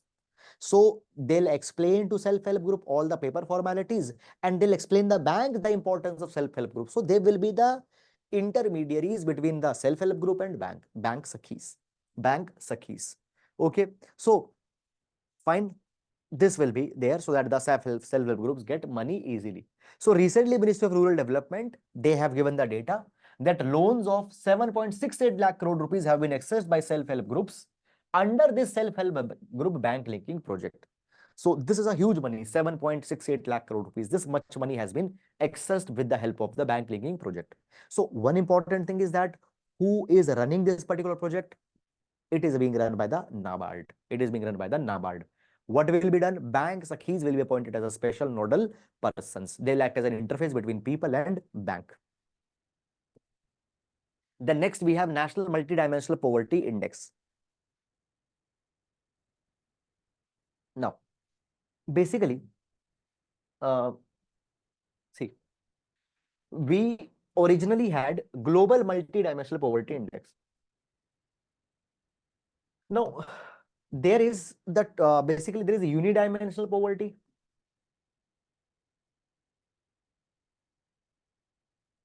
There is unidimensional idea of poverty and then there is the multidimensional idea of poverty. Now, when we talk about the unidimensional poverty, we see poverty just as the lowness of income. Unidimensional means seeing poverty only with economic angle. That is unidimensional poverty measurement. Okay, multidimensional poverty measurement, you see poverty not just as an economic phenomena. You see poverty. Now, see, just don't see their income. Don't just consider their income. Also consider that whether they have accessibility of clean fuel or not, whether they have proper housing or not, whether they are getting proper education or not. So poverty is multidimensional. So we have a global multidimensional poverty index. Now, this global multidimensional poverty index is actually released by UNDP, United Nations Development Program, and Oxford Poverty and Human Development Initiative, OPHI. Since 2010, this global multidimensional poverty index is being released. Okay. Now, what it does, it actually tracks poverty. It actually tracks poverty on three dimensions: health, education, and standard of living. Now, these three dimension is subdivided under 10 indicators. These three dimensions is subdivided under 10 indicators. We'll see that, don't worry. Okay. And on this particular basis, it is tracking poverty since 2010. Okay. Recently, Global Multidimensional Poverty Index 2023 report was released. And in this particular report, they have said that 1.1 billion people in 110 countries remain multidimensionally poor. Why? 2/3 reside in middle income country. By the way, guys, this data is not asked in UPSC examination. No need to focus on that. Okay. Now, when we talk about India, on the basis of this global multidimensional poverty index has prepared its own poverty index. That is National Multidimensional Poverty Index. India has prepared its own on the basis of this global multidimensional poverty index. Okay, that is National Multidimensional Poverty Index. Now, this National Multidimensional Poverty Index, who releases it? It is released by Niti Aayog. It is released by Niti Aayog. Now, first of all, it is also released on the basis of the three dimensions same that are being used by the UNDP and OPHI. So UNDP and OPHI, we had health, education, standard of living. National Multidimensional Poverty Index, same. Health, education, standard of living. Now, within health, we have nutrition, child and adolescent mortality, okay, and maternal health. I am making a star here. Okay. Then in education, years of schooling, how many years of schooling people are doing? School attendance, how much attendance is there in the school? It is considered. Then in standard of living, cooking fuel is considered. Whether they are using the LPG gas connection, whether they are using LPG cylinder, whether they are using cow dung cake, whether they are using wood. Sanitation, do they have piped drinking water connection or not? Do they have toilets or not? If they have toilet, is running water there in the toilet or not? Drinking water, do they have water in their compound, in their homes, or they have to go 10 kilometers away? Housing, pakka house or kacha house. Electricity, do they have or not? Assets, do they have basic assets, that is a TV, fan, light, etc. And bank account. So in bank account, here also I'm making a star. So National Multidimensional Poverty Index, health, education, standard of living, and under that we have these 12 indicators. Okay. Now, I have put star at two places. Maternal health, I have put a star, and thus bank accounts. These two are not included in Global Multidimensional Poverty Index. In Global Multidimensional Poverty Index, guys, we have 3 dimensions and 10 indicators. 3 dimensions and 10 indicators. In National Multidimensional Poverty Index, we have 3 dimensions and 12 indicators. 12 indicators. We have 2 extra here. Which 2 are extra? Maternal health and bank account. It is not included. It is not included in the global MDPI, but included in the National Multidimensional Poverty Index. Is it clear? Now, according to recently released National Multidimensional Poverty Index report, who releases it? Niti Aayog releases it. Okay, and they have tracked poverty since 2005-06. And they say that since 2005-06, there is constant reduction in poverty that has happened. Okay, these many people have escaped multidimensional poverty in these many years. Fine, intensity of poverty has reduced. Uttar Pradesh, Bihar, Madhya Pradesh, Odisha, Rajasthan has experienced fastest reduction in poverty. Okay, so this is something. Now, this is all about. So important thing is that you need to remember that what are the 12 indicators, what are the 3 dimensions, and it is based on the global MDPI. What is difference between both of these two? This also you should be knowing. Now, moving on to the next topic.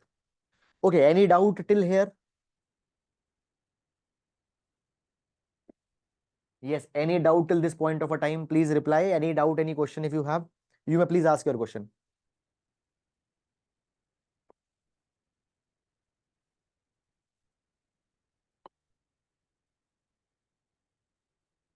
Okay. Moving on. Mahila Samman Saving Certificate. Mahila Samman Saving Certificate. So recently, Mahila Samman Saving Certificate scheme was in news. Now, what are these Mahila Samman Saving Certificate? It is actually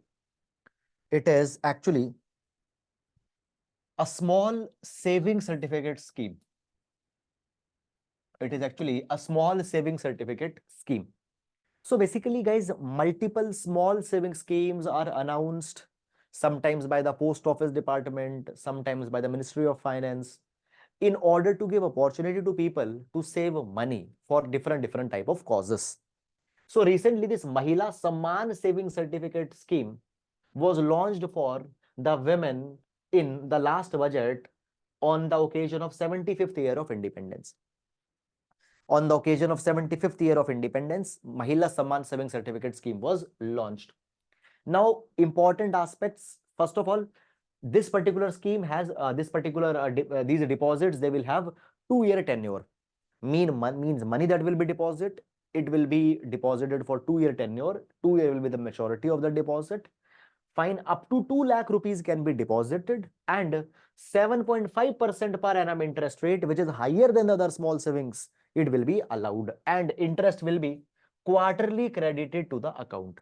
So 2 lakh rupees you have deposited, quarterly interest will be deposited in your account. Now, partial withdrawal, is it? Now, important thing is that, is partial withdrawal allowed? Yes, partial withdrawal is allowed. So account holders, they can withdraw up to 40% of the amount after 1 year and 100% after 2 years. Why? Because the tenure is 2 years only. So 100% amount can be withdrawn after 2 years, 40% amount can be withdrawn after 1 year. Minimum deposit 1000 rupees, maximum deposit 2 lakh rupees. Minimum deposit 1000, maximum deposit is 2 lakh rupees. Okay? Now, in one family, fine, individuals can open unlimited accounts. Fine. Unlimited account can be opened up subject to maximum deposit limit. Means in one account, maximum money that you can put is 2 lakh.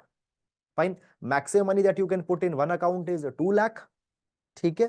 But a number of account could be unlimited. There is no restriction. You can open 5 accounts, 10 accounts in your family. If you, let's say, have if you have 10 women, they can open their account.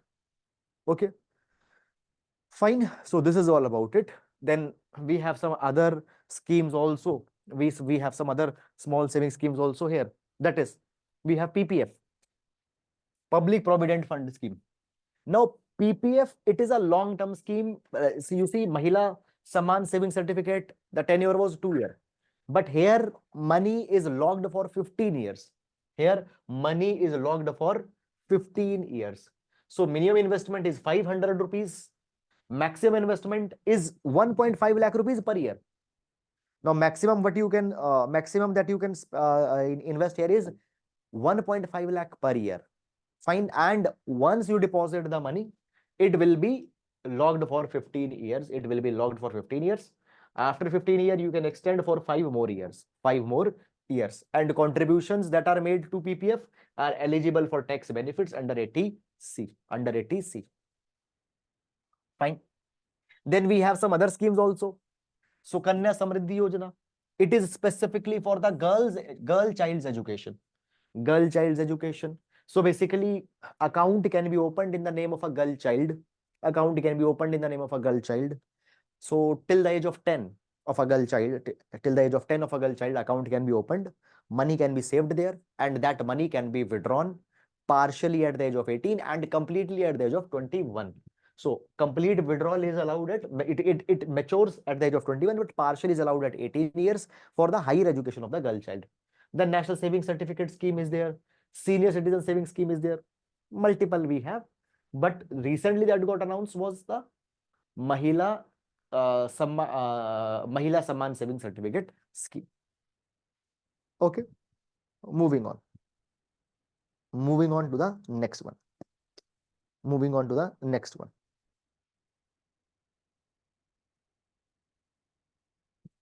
Sir, what is partial withdrawal? Partial withdrawal means, suppose, what is partial withdrawal? I deposited 1000 rupees. I want to withdraw 1,000 rupees I withdraw, deposited, I want to withdraw 200, 300. This is partial withdrawal. Partial means a part of full. Okay, sir. Fine. So if you remember, see, if you if I show you, if you go back after 1 year, 40% of deposited amount can be withdrawn. This is partial. After 1 year, not 100% you can withdraw. You can withdraw 40%. This is partial withdrawal. The next is periodic labor force survey report. Periodic labor force survey report. Periodic labor force survey report. So recently, periodic labor force survey report was released. Periodic labor force survey 22-23 report was released. Now, first of all, who releases this particular report? First of all, who releases this particular report? So this particular report, it is released by NSO, National Statistical Office. National Statistical Office. NSO, it is a body under Ministry of Statistics and Program Implementation, MOSPI. Ministry of Statistics and Program Implementation. Fine. So under Ministry of Statistics and Program Implementation, we have NSO, National Statistical Office. This organization was made after merging two of the organizations, that is CSO and NSSO. Now, guys, many of the important data were released by the CSO and NSSO. Even nowadays in newspapers, when the reports are being published, fine, they say still use the name CSO and NSSO, but CSO and NSSO doesn't exist now. Both of them have been merged under NSO. And NSO, it releases this periodic labor force survey report. Fine. Now, what it has provided? It has provided that the labor force participation rate increased from 55.2% to 57.9%. This is composite. But for male it is 78.5%, for female it is 37%. So cumulative is 57.9%, but for male it is 78.5% and female it is 37%. Now, some basic concepts.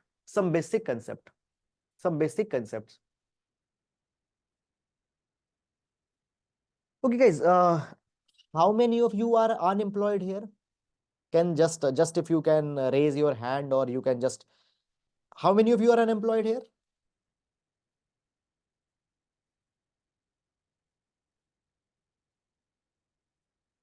Okay, so I guess nobody. Now, why I'm asking this particular question? The question does not intended to be personal one. Why I'm asking this question? I'm asking this particular question for the explanation of one particular concept. See, I don't think that you are unemployed. I don't think that you are unemployed. Why you are not unemployed? Because you see this particular thing. We have, suppose this is the entire population of country. This is the entire population of country. Now, here, obviously all people are neither willing to work nor they can work. For example, children below the age of 14, they are not allowed to work. That is child labor, prohibited by the Prohibition of Child Labor Act. Old people, let's say above the age of 62 years, because some cases retirement age is 60, some age 62, some age 65 also. Let's say old people, they are, let's say, not willing to work. So understand this particular thing, guys, that first we have the entire population. Now, out of the entire population, we have labor force. Now, who are the labor force? Labor force includes those people. Labor force includes those people who are either working or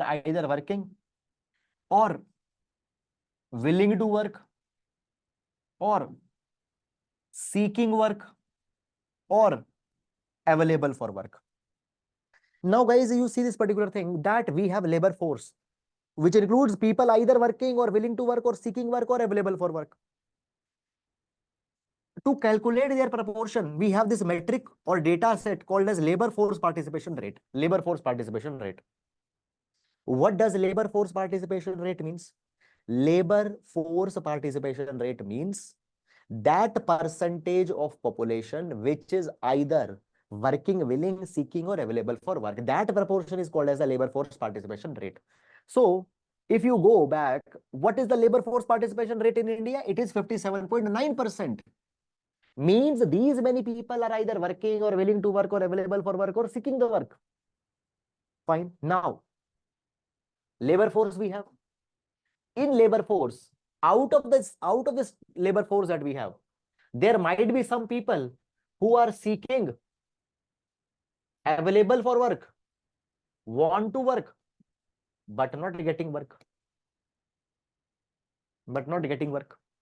These people will officially unemployed. So many of you actually are not unemployed. Why? Because you are not altogether the part of labor force. First of all, why you are not the part of labor force? Because to be the part of labor force of India, you should fall in one of category. Either you now UPSC aspirants, full-time UPSC aspirants, neither they are working nor they are looking for work right now.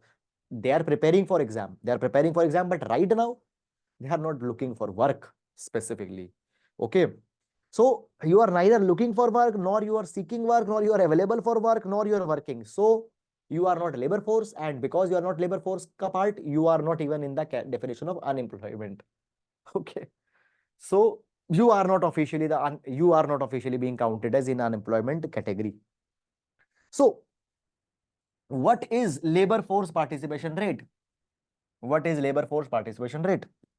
So it represents the percentage of a person in the labor force. Who are the person in labor force? Individuals who are working or seeking work or available for work out of the total population.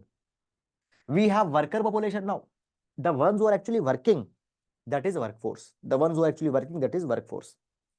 We have one more metric, that is worker population ratio.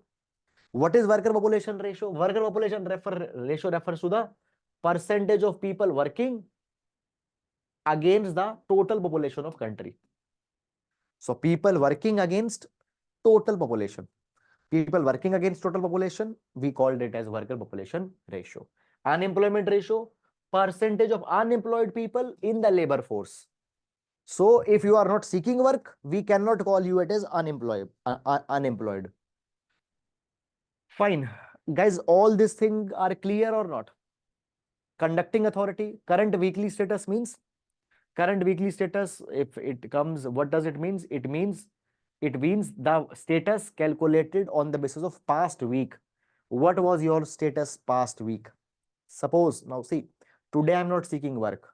Maybe after 1 month I am seeking work. So current weekly status means the status as per last week's situation. Okay.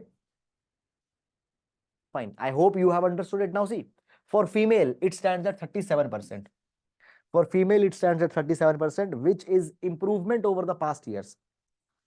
For female, it stands at 37%, which is an improvement over the past years. And the government says that now labor force participation rate has started to improve. Now female labor force participation rate has started to increase. Now these data you can mention in your mains examination also. These data can also be mentioned in the mains examination. The next. So basically, there was this gig economy word that has been in news. Multiple developments have happened around gig economy's theme. So basically, first of all, on gig economy and how it is contributing in larger Indian economy, there was a report that was released. Then Blinkit and Zomato workers, they have raised issues with respect to gig economy. So basically, gig economy, platform, gig economy, what these keywords are, we should clarify it, because in UPSC prelims examination, many number of times keyword based questions have also been asked. So basically, first of all, what is gig economy? So gig economy refers to that labor market where employee and employers don't have a long-term relation. They don't have long-term contract. Now you see this particular thing, guys, that if you ever go and ask a Zomato person that are you an employee of Zomato? No, they are not employee of Zomato. They are called as the partners of Zomato. What does it mean? It means that Zomato gives them money on per order basis. Number of orders that they will deliver in a day, Zomato will give them commission. Here, Zomato has a flexibility that Zomato can terminate them whenever they want. Zomato might not give them work whenever the Zomato wants. Zomato also is not entitled to give them a lot of social security benefits, though, let me clarify this again, though there was this labor code bill, okay, there was a labor code on social security that was passed. It provided that you should give, but up till now it has not been implemented. So basically this component of labor market where the work is being assigned on per project basis, where employee and employer don't have any permanent long-term relation, this type of a work arrangement, it is called as the gig economy. It is called as the gig work. Now this gig work offers flexibility to both employer as well as employee. For example, suppose I am a let's say I am a YouTuber and I want to make certain YouTube videos and I want to get the videos edited. What I can do, I can hire a video editor, professional video editor. I will give that person money on the basis of one project. Fine. Next time I can hire another person. This person can simultaneously work for 10 people. So basically guys, when we talk about the gig economy, so gig economy is that part of labor market which relies on independent contractors and freelancers. Now, when we talk about gig workers, there can be platform-based gig workers and non-platform-based gig workers. Platform-based gig workers, non-platform-based gig workers. Now, platform-based gig workers are the ones which are getting work assignments by the help of a technological platform. For example, Zomato, Ola, Uber, Swiggy, Urban Company. How these people get the contract work? There is a application on that basis. Then there is a non-platform based gig workers. Now, gig work is nothing new. It has existed since ages. So, construction workers, they are the gig workers only. Painters, carpenters, plumbers, they are the gig workers only. So, in your city also, you might be having some location where early morning every day, laborers, they come there. And people also, they come there and they take the laborers with them and they give them some work, which can be of one day, which can be a few hours, which can be a few days. So non-platform based gig workers, so construction workers, agricultural laborers, plumbers, carpenters, all they are example of non-platform based gig workers. And when we talk about gig economy in India, so gig economy, it is expected to rise to $455 billion by 2023, which will be 1.25% of India's GDP. Now, there is the Code on Wages and Social Security, which provides that some minimum wages and social security is to be given to gig workers. Fine, but there are many editorials that are regularly published in multiple newspapers, and all of them are largely providing this thing that actually it is not getting implemented. And certain state government, for example, Karnataka government and Rajasthan, they have come out with the welfare bill for the gig workers. Okay.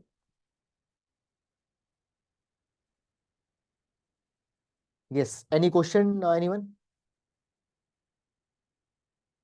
I hope, guys, that it is clear to everyone.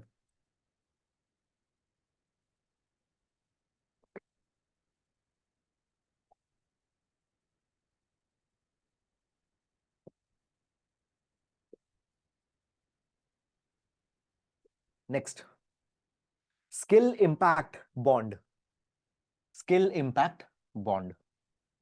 Now, first of all, what is now see first of all, before going in skill impact bond, Sorry to disturb you. So, could yes, you please explain those flagship schemes of every small schemes, which are important basically? please pardon, I didn't got your question. Name of those flagship schemes of every small schemes under which small schemes are projected. Flagship scheme, which topic you are talking about? Sir, I'm talking about every topic like uh, every small schemes in which flagship schemes are there. See, first of all, see, Basically, which are important according to you. See. Understand this thing. There are actually hundreds and hundreds of schemes that we have at the center as well as the state level. And two things. First of all, it is not possible, and secondly, it is not even important for us to know them. But important ones that are there in news that I am going to cover eventually as and when it will come. I have integrated all of them. Fine. Secondly, Ministry of Women and Child Development recently it has went through a massive overhaul of its scheme. What did they have done? They have basically recently reorganized all of their schemes under three broad umbrella schemes. So that completely I am going to cover when I will discuss the social justice. So don't worry, that I will do. So Okay, that's why I have mentioned according to you. yes, Melissa, I'll do that. So point is that even you have raised a very good question. Other aspirants also not at all needed that you go and see all the schemes. Major ones will cover in the classes accordingly as and when it will come. Economy will do economy related, social justice will do social justice related. Likewise, as will be moving along, we'll do that. Yes, Melissa, I'll do that. Thank you so much. Sure, I will do that. Okay. Skill Impact Bond. Skill Impact Bond initiative. Recently, it was there in the news. Before going in the Skill Impact Bond initiative, first basic thing, you need to understand what is a development impact bond. What is a development impact bond? And before that, what is a bond in general? What is a bond in general? So basically, bond is a debt instrument. Bond is simply a debt instrument. What is a debt instrument? Now, suppose I need some money. Suppose I need some money and you have excess money. What I can give you a paper. On that paper, it will be written that I am borrowing 1 lakh rupees from you. In return, I will give you 10% interest every year. Fine, after 10 years, you give me back this paper and I'll give you back your 1 lakh rupees. So what is a bond? Bond is simply a debt instrument. Bond is a mechanism through which a person borrows money from another person in exchange of some interest. That is a bond. Now, development impact bond, this is a kind of a mechanism where money will be raised, but that money will be used for bringing some impact in the society, Now, earlier guys, now see, there are many different type of bonds that we have. For example, green bond. Green bond, it is again a debt arrangement where money is being raised and that money will be invested in some green project, renewable energy project, etc. Now, what are the developmental impact bond? These are special type of bond in which money is being raised, but that money will be invested to bring some impact in the society, to bring some social impact in the society, some developmental impact in the society. So this concept we have. Now you see this thing.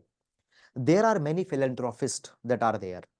Today, now see, many people are there who have earned the money, but now they are working, they are willing to bring some social change in the society. Just let me give you one example. For example, Bill Gates runs this Bill and Melinda Gates Foundation, in which they donate thousands and thousands of crores of rupees or millions and billions of dollars they are giving for charity work. The founder of Zerodha, Nikhil Kamath, he had pledged that all of his wealth he will donate during his lifetime. So many of the philanthropists, billionaires, rich people, they want to bring some social impact. So basically, in the developmental impact bond, one organization or government or any agency will raise money, will use that particular money for some impact in the society. And on the basis of impact that is coming, money will be returned back. Now see, it is not that money will not come back. Money will come back. But the amount of, but the interest that you will get, fine, that is commensurate to the impact that your money is bringing. Now, what has happened recently, Skill Impact Bond initiative was taken. Now, what is the Skill Impact Bond, first of all? So, Skill Impact Bond is India's first development impact bond. This particular bond was initiated by National Skill Development Corporation. National Skill Development Corporation. Now, what this entire mechanism is all about? Now, see this particular. Here, what will happen? National Skill Development Corporation will raise money, and that money will be raised for skilling people. that particular money will be raised for, and that particular money will be used for skilling people. Okay. Now, in this particular skill impact bond, it aims to benefit 50,000 Indian over 4 years, and special emphasis will be given to women. And out of this 50,000 people, 60% beneficiaries should be women. 60% beneficiaries should be women. So what is the objective? That will raise money through this social impact bond. That particular money we are going to use to train 50,000 people. Out of that 50,000 people, minimum 60% should be women. Fine. And as a public-private partnership, people will be employed, they will be trained, they'll be skilled, then they'll be provided employment. Now, what happened recently? Report card of this particular skill impact bond was released, that okay, how much benefit has accrued. So it provides that basically what has happened, 8,000 people have been trained and 72% of them are women. So this is a very good thing that is going on. What was target? 60% should be women. Target was 60% women, but as of now, 72% of them are women, and 18,000 first-time job seekers have already been trained, which is a very good thing. Okay. Now, who is running it? Who has organized it? National Skill Development Corporation. National Skill Development Corporation. Now, National Skill Development Corporation, what its status? Because on these things also in prelims a question can be asked. So National Skill Development Corporation, it is a not-for-profit public limited company under the Companies Act. Not-for-profit company. Fine, it operates under the public-private partnership model, and it is established by which ministry? Ministry of Finance. Ministry of Finance. Okay. Now here, under this Ministry of Skill Development and Entrepreneurship, it holds a 49% stake in NSDC, and private sector owns 51% stake. Okay, so this is the NSDC. Fine. Okay, I hope it's clear to all of you. Now moving to the next one, Grameen Udyami Scheme. Grameen Udyami Scheme. So recently this Grameen Udyami Scheme was also in news. Why? Because Grameen Udyami Scheme has been extended. Grameen Udyami Scheme, just a minute.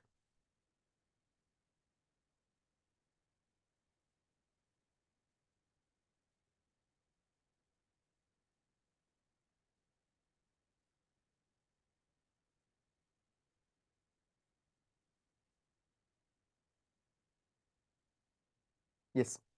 So basically, recently, Grameen Udyami Scheme has extended to 49 ST scheduled tribe clusters in 15 states. Now see, what is this Grameen Udyami Scheme all about? This Grameen Udyami Scheme aims to develop entrepreneurship. It aims to provide skill development to the tribal people so that they can get self-employment, so that they can venture into the entrepreneurship. So this Grameen Udyami Scheme, fine, Grameen Udyami Scheme, it aims at bolstering, enhancing skills within the tribal communities. Okay, and Grameen Udyami Scheme, who is running it? It is being run by the National Skill Development Corporation. National Skill Development Corporation. Fine. So initially it got started as a pilot project. What is a pilot project scheme? A scheme that is started on a limited basis to test that whether it is working as per expectation or not. Once it proves the expectation, then it is enrolled for the entire nation or a bigger part of the country. So it initially got started as a pilot scheme and in Maharashtra, Rajasthan, Chhattisgarh, MP, and these states. Now it has been extended to 15 states. And basically tribal MPs, they are going to lead this particular scheme. Why?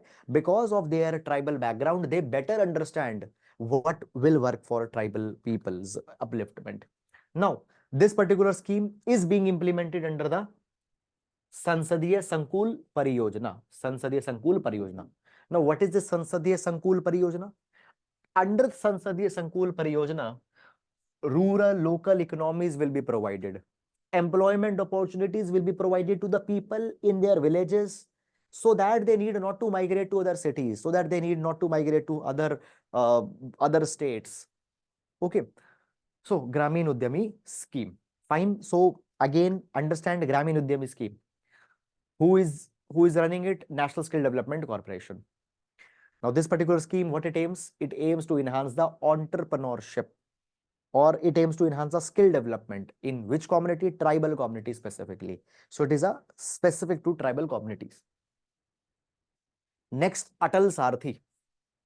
Atal Sarthi. Now, before going in Atal Sarthi, let's understand Atal Innovation Mission first. Then we'll understand Atal Tinkering Labs, and then we'll go to that one, Atal Sarthi. Then we'll go to the third one, Atal Sarthi. So first we have Atal Innovation Mission. Now, what is Atal Innovation Mission? Atal Innovation Mission is being implemented by Niti Aayog, and it aims to build the culture of innovation in India. It aims to instill out-of-box thinking capabilities in students. It aims to build out-of-box thinking capabilities in students. It aims to build the culture of innovation among students, entrepreneurship. Okay. Now, under this Atal Innovation Mission, Atal Tinkering Labs have been established. Now, now see, I'll tell you one particular thing that when we talk about the China, there is a case study with respect to the China. Innovation and transforming a prototype or building a prototype, converting an idea in prototype is very easy in China. So in China, there are hundreds and thousands of labs that have been developed where a student can go, where a person can go. Suppose I have an idea. I have an idea. What idea I have? Let's say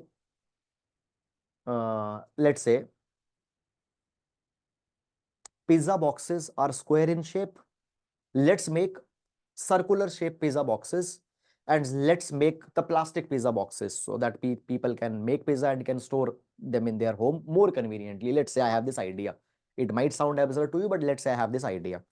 Now, what I want to do, I want to make a prototype. Now, I make this drawing on paper, but on the paper, I cannot find the loopholes that are there in this. So I need an actual round circular shaped pizza box.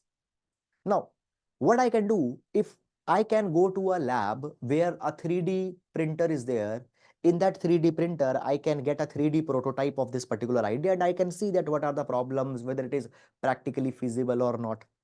Okay, so understand this thing that often entrepreneurs, students, tech people, tech savvy people, they have a lot of ideas, theories, but they want to, in order to make a prototype, they need machinery, they need equipment, they need 3D printers, they need many more kind of things.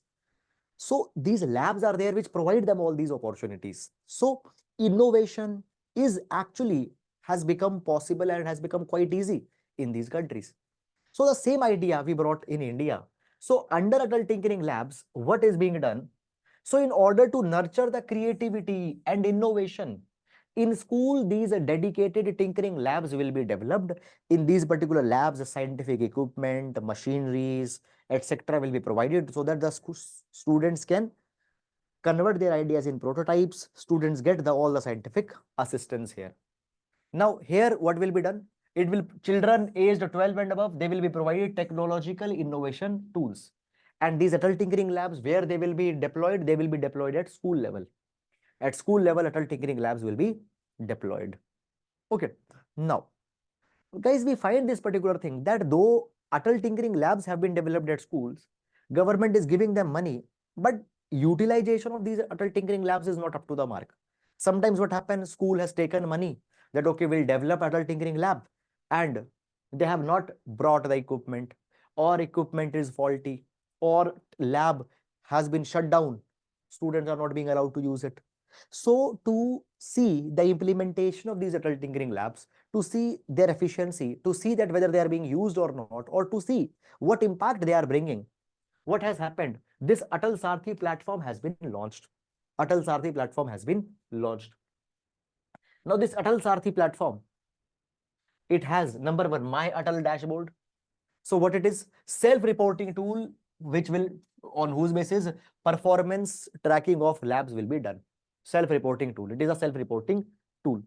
So basically schools, they themselves will report that, okay, these many students use the lab. These many prototypes were made. Then compliance SOP. So schools will be provided a standard operating procedure that what steps you need to follow in order to ensure the fullest application of fullest implementation of it. Cluster-based approach. Cluster-based approach. So support is provided to the Atal Tinkering Labs. Fine. Technical support is provided. Performance enablement metrics. Fine. So it provides certain tools to the schools so that the schools can assess at themselves that, okay, whether we are fully utilizing these labs or not. Are we exploiting their potential fully or not?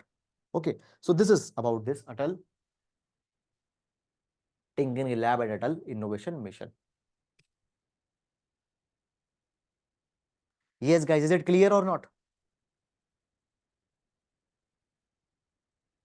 Is it clear to everyone?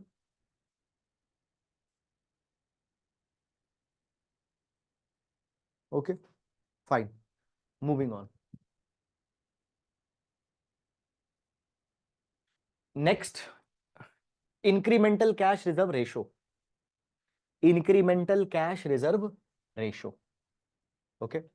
So it was in news. By the way, already you might be knowing about the cash reserve ratio. So basically, what is cash reserve ratio? It is the percentage of deposits that bank has to keep aside, which they cannot lend, Okay. Now CRR, currently it is around 4.5%, but it gets changed also from time to time. From time to time, it gets changed marginally, certain percentage points up or below it can go. So don't get fixated too much that every week you are tracking that what is the CRR right now. So means that suppose 100 rupees if are deposited in bank, 4.5 rupees bank has to keep as a CRR, cash reserve ratio. They cannot lend this particular money. And this particular liquid cash has to be kept. Okay. Now, what is incremental cash reserve ratio? Incremental cash reserve ratio, it is an extraordinary tool which is used in the time of excess liquidity when it comes to the bank. Now, one case study just I want to give you here, and then I'll come and then we'll be coming here. See, when demonetization happened in 2016, for certain period, for certain duration, cash reserve ratio, see, for certain amount, for certain money, for the money that was deposited during a particular period after demonetization, actually, cash reserve ratio was raised to 100%. Cash reserve ratio was raised to 100%. Why? You see this particular thing that so much money is coming to the bank because of demonetization. So much money is coming to the bank because of demonetization. Fine, 86% of currency in India was held in the form of 500 and 1000 rupees note. So much money came to the bank. So what banks can do? Bank can provide really cheap, very cheap loans to the people because they have a lot of money. They'll provide loans to the people. It will bring a lot of inflation. So it was provided that you have to maintain a 100% cash reserve ratio. You cannot lend this particular money that you have received during this particular period of time. Okay. So when excess liquidity comes in the bank, to ensure that the banks don't give really cheap loans to the people, because giving so much of money, flooding so much of money will bring inflation. Momentarily, cash reserve ratios are increased, and we call them as incremental cash reserve ratio. Fine. So actually what happened? Recently, you know this particular thing that 2000 rupees notes were recalled back. 2000 rupees notes were recalled back. And therefore, for a particular duration of period, incremental cash reserve ratio of 10% was notified by the Reserve Bank of India. So net demand and time liabilities that increased, net deposits that were raised between May 19, 2023 to July 28. Dates are not important. Okay, please don't go into the dates. So for this particular duration, incremental cash reserve ratio was raised to 10%. Why? Because the 2000 rupees notes were being returned by the public to the bank. So in order to prevent the excess liquidity in the system, it was done. Okay. Sir, what is a skill impact bond? Skill impact bond is a dedicated. What is a skill impact bond? First of all, it is a bond. Bond means that it is a debt instrument. Debt instrument means that the money has been borrowed. Now that money is borrowed for a special purpose. What purpose? For skill development of people. So it is bringing a special type of an impact in society. What type of impact? Skill development. Okay. Megha, is your question clear?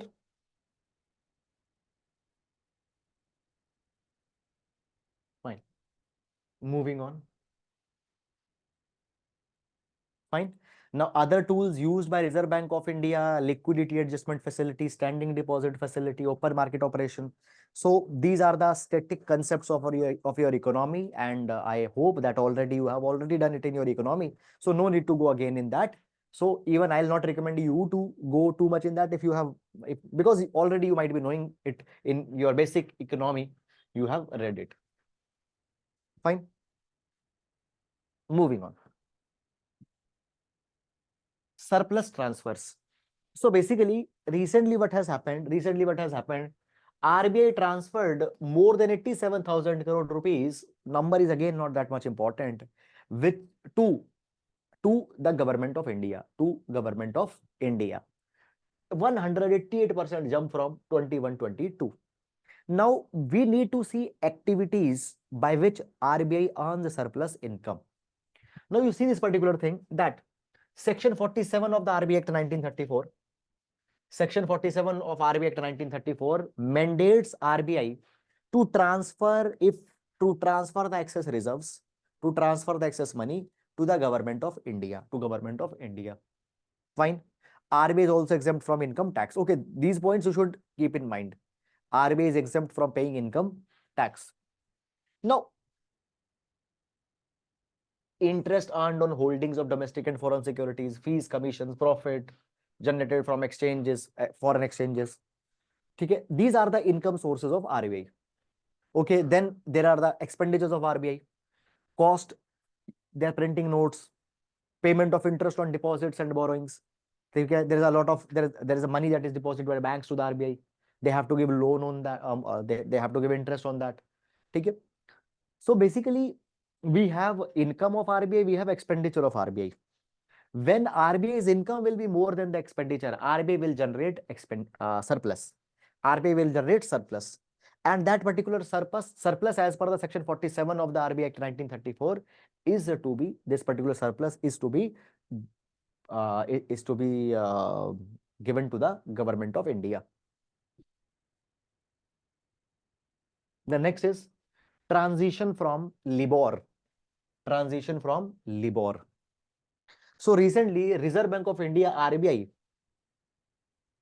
okay, recently RBI has issued the strict advisory to the banks to completely transition away, to not to use LIBOR. LIBOR stands for London Interbank Offered Rate. Now, what is this LIBOR, first of all? So LIBOR, London Interbank Offered Rate, LIBOR, this is a benchmark interest rate that banks use for lending to each other. So banks are lending money to each other. One bank is lending money to other. So on what rate they will lend money? So that rate is decided on the basis of LIBOR, that is London Interbank Offered Rate. Now this LIBOR, who releases it? So basically LIBOR, Intercontinental Exchange, calculates and publishes this LIBOR, this rate daily. And this particular rate, it is calculated on the basis of 5 currencies and 7 maturities. Okay. Now, basically in past what has happened, in past there are multiple reports with respect to manipulation that is carried in this LIBOR rate. Fine. There is manipulation, there is a opaqueness, transparency is not there. So therefore, there is a lot of criticism with respect to this LIBOR. Fine. Criticism with respect to this LIBOR. Therefore, Reserve Bank of India has said that banks should not use this for the bank. Now see this thing.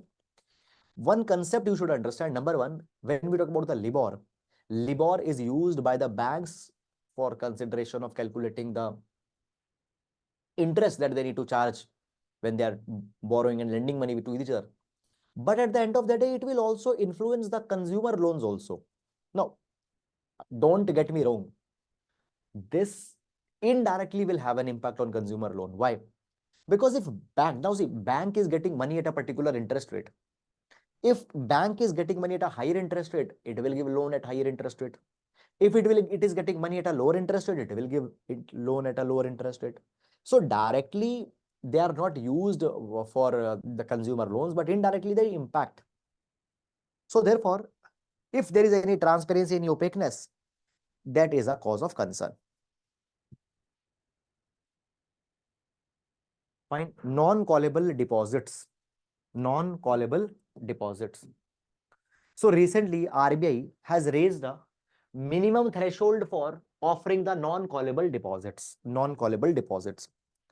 So what are non-callable deposits? Guys, non-callable deposits are simply a special type of fixed deposit. Special type of fixed deposits. Money that you deposit in banks can be of two types: fixed deposit, demand deposit. Demand deposit is your normal saving account where you can withdraw money whenever you want. Fixed deposit, money gets blocked for a particular period of time. Now, fixed deposit can be two types. Fixed deposit can be of two types, that is callable fixed deposits and non-callable fixed deposits. Non-callable fixed deposit. Non-call, now see, even fixed deposits can be diluted, they could be broken after some time. Now see, suppose I made a fixed deposit of 5,000 rupees, which will mature after 5 years. But let's say after 2 years, I need that money. So I need to pay a penalty. And I can get the money back. I can access my money. This is the callable fixed these are the callable fixed deposits. Non-callable deposit, you cannot withdraw money at all. Fine. Now, basically, guys, the minimum amount for non-callable deposit should be 1 crore rupees. Below 1 crore rupees, non-callable fixed deposits cannot be given. Number one, if there is no possibility to break that deposit, why people go and open these non-callable fixed deposit? Because these non-callable fixed deposit gives higher interest rate. Fine. Second thing that comes here is that why 1 crore rupees limit? So that only those people open these non-callable fixed deposit who has excess money, who are actually wealthy, rich. Because who can park 1 crore rupee for a very long period of time? Only that person who has a lot of other money also lying. So non-callable fixed deposit, who introduced it? RBI 2015. Does not permit any withdrawal before maturity. Fine. Higher minimum investment. Fine. FD, you can start FD with a marginal amount, 500 rupees FD, 1000 rupees FD you can open, but that is non-callable, callable FD. Non-callable FD, minimum amount is 1 crore rupees. Fine. Withdrawal is restricted except only two conditions: bankruptcy or depositor's demise. A person who deposited has died, or if there is a bankruptcy. Apart from that, other conditions, they are not allowed. Okay. Can you repeat how LIBOR affects bank loans giving capacity? See, what is LIBOR? LIBOR is that rate at which banks are lending and borrowing money with each other. So suppose I'm a bank. I got a money from the other bank at a particular interest rate. If that interest rate is high, obviously, see, I need to give loan to the consumers. The raw material for that is money. If I'm getting expensive money at high interest rate, then at the end of the day, consumer loans will be impacted. So my point is that directly they don't impact, but indirectly there's an impact. Yes, Sonal, is your doubt clear?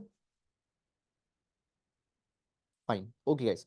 Okay, guys. So here just we are going to take a 2-minute break. So right now it is 2:24. We'll come back at 2:26. So 2-minute break we are going to take here.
Okay, guys. Yes, meanwhile, if there's any doubt, please, you may ask your doubts. Okay, moving on. Next topic that we have here is evergreening of loans. Evergreening of loans. So basically what happened recently, Reserve Bank of India has raised concern over evergreening of loan. Now, what is evergreening of loan? Basically, evergreening of loan is the tendency of banks to renew or to give more money to those lenders which have not given their installments already, which are not returning their dues on the time, renewing their loans or giving them more money. It is called as evergreening. For example, you gave me a loan of 500 rupees. I said that I'll start a business. I'll start a business. And I'll say that, okay, I'll be giving you 50 rupees of installment every month. Okay. But after 1 month, what happened? I stopped giving installment. I say that my business is not working and I cannot give you money.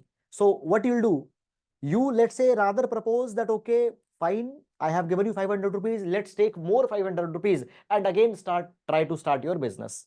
You have an expectation that, okay, now this time I will return you 1000 rupees with interest. But again, let's say second time also my business failed. Third time also you give me 500 rupees again. That again start your business. This is evergreening. This is evergreening. Now, guys, evergreening of loans, it refers to extending new loans or additional loans to the borrowers who are already struggling,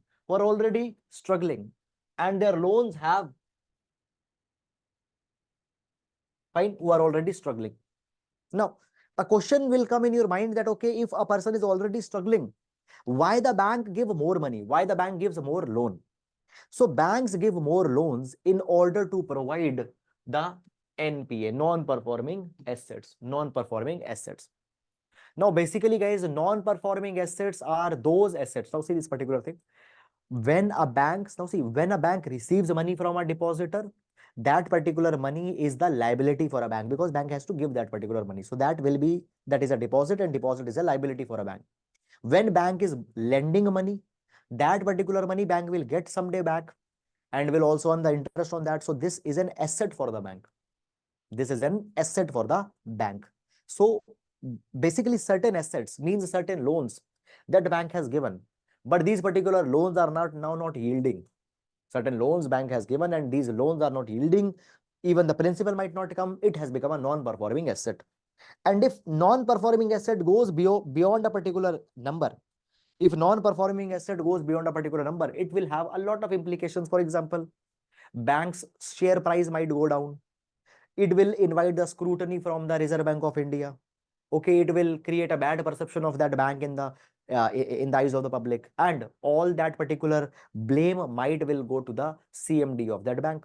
Okay, the higher command of that particular bank. So often what happens, bankers particularly at the higher level, in order to ensure that this NPA number does not goes up, what they do, they are renewing the loans.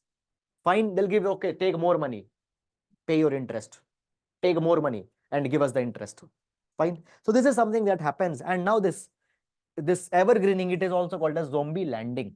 Zombie lending, where the true status of bad loan is being concealed just by giving them more and more money. Okay, zombie lending. So basically, again, keyword based question, if it comes, that zombie lending is often in news, what it is.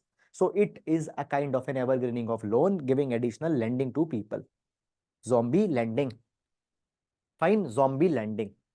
Now, evergreening of loan can be done by many ways. Evergreening of loans can be done by many ways. Number one, bringing two lenders.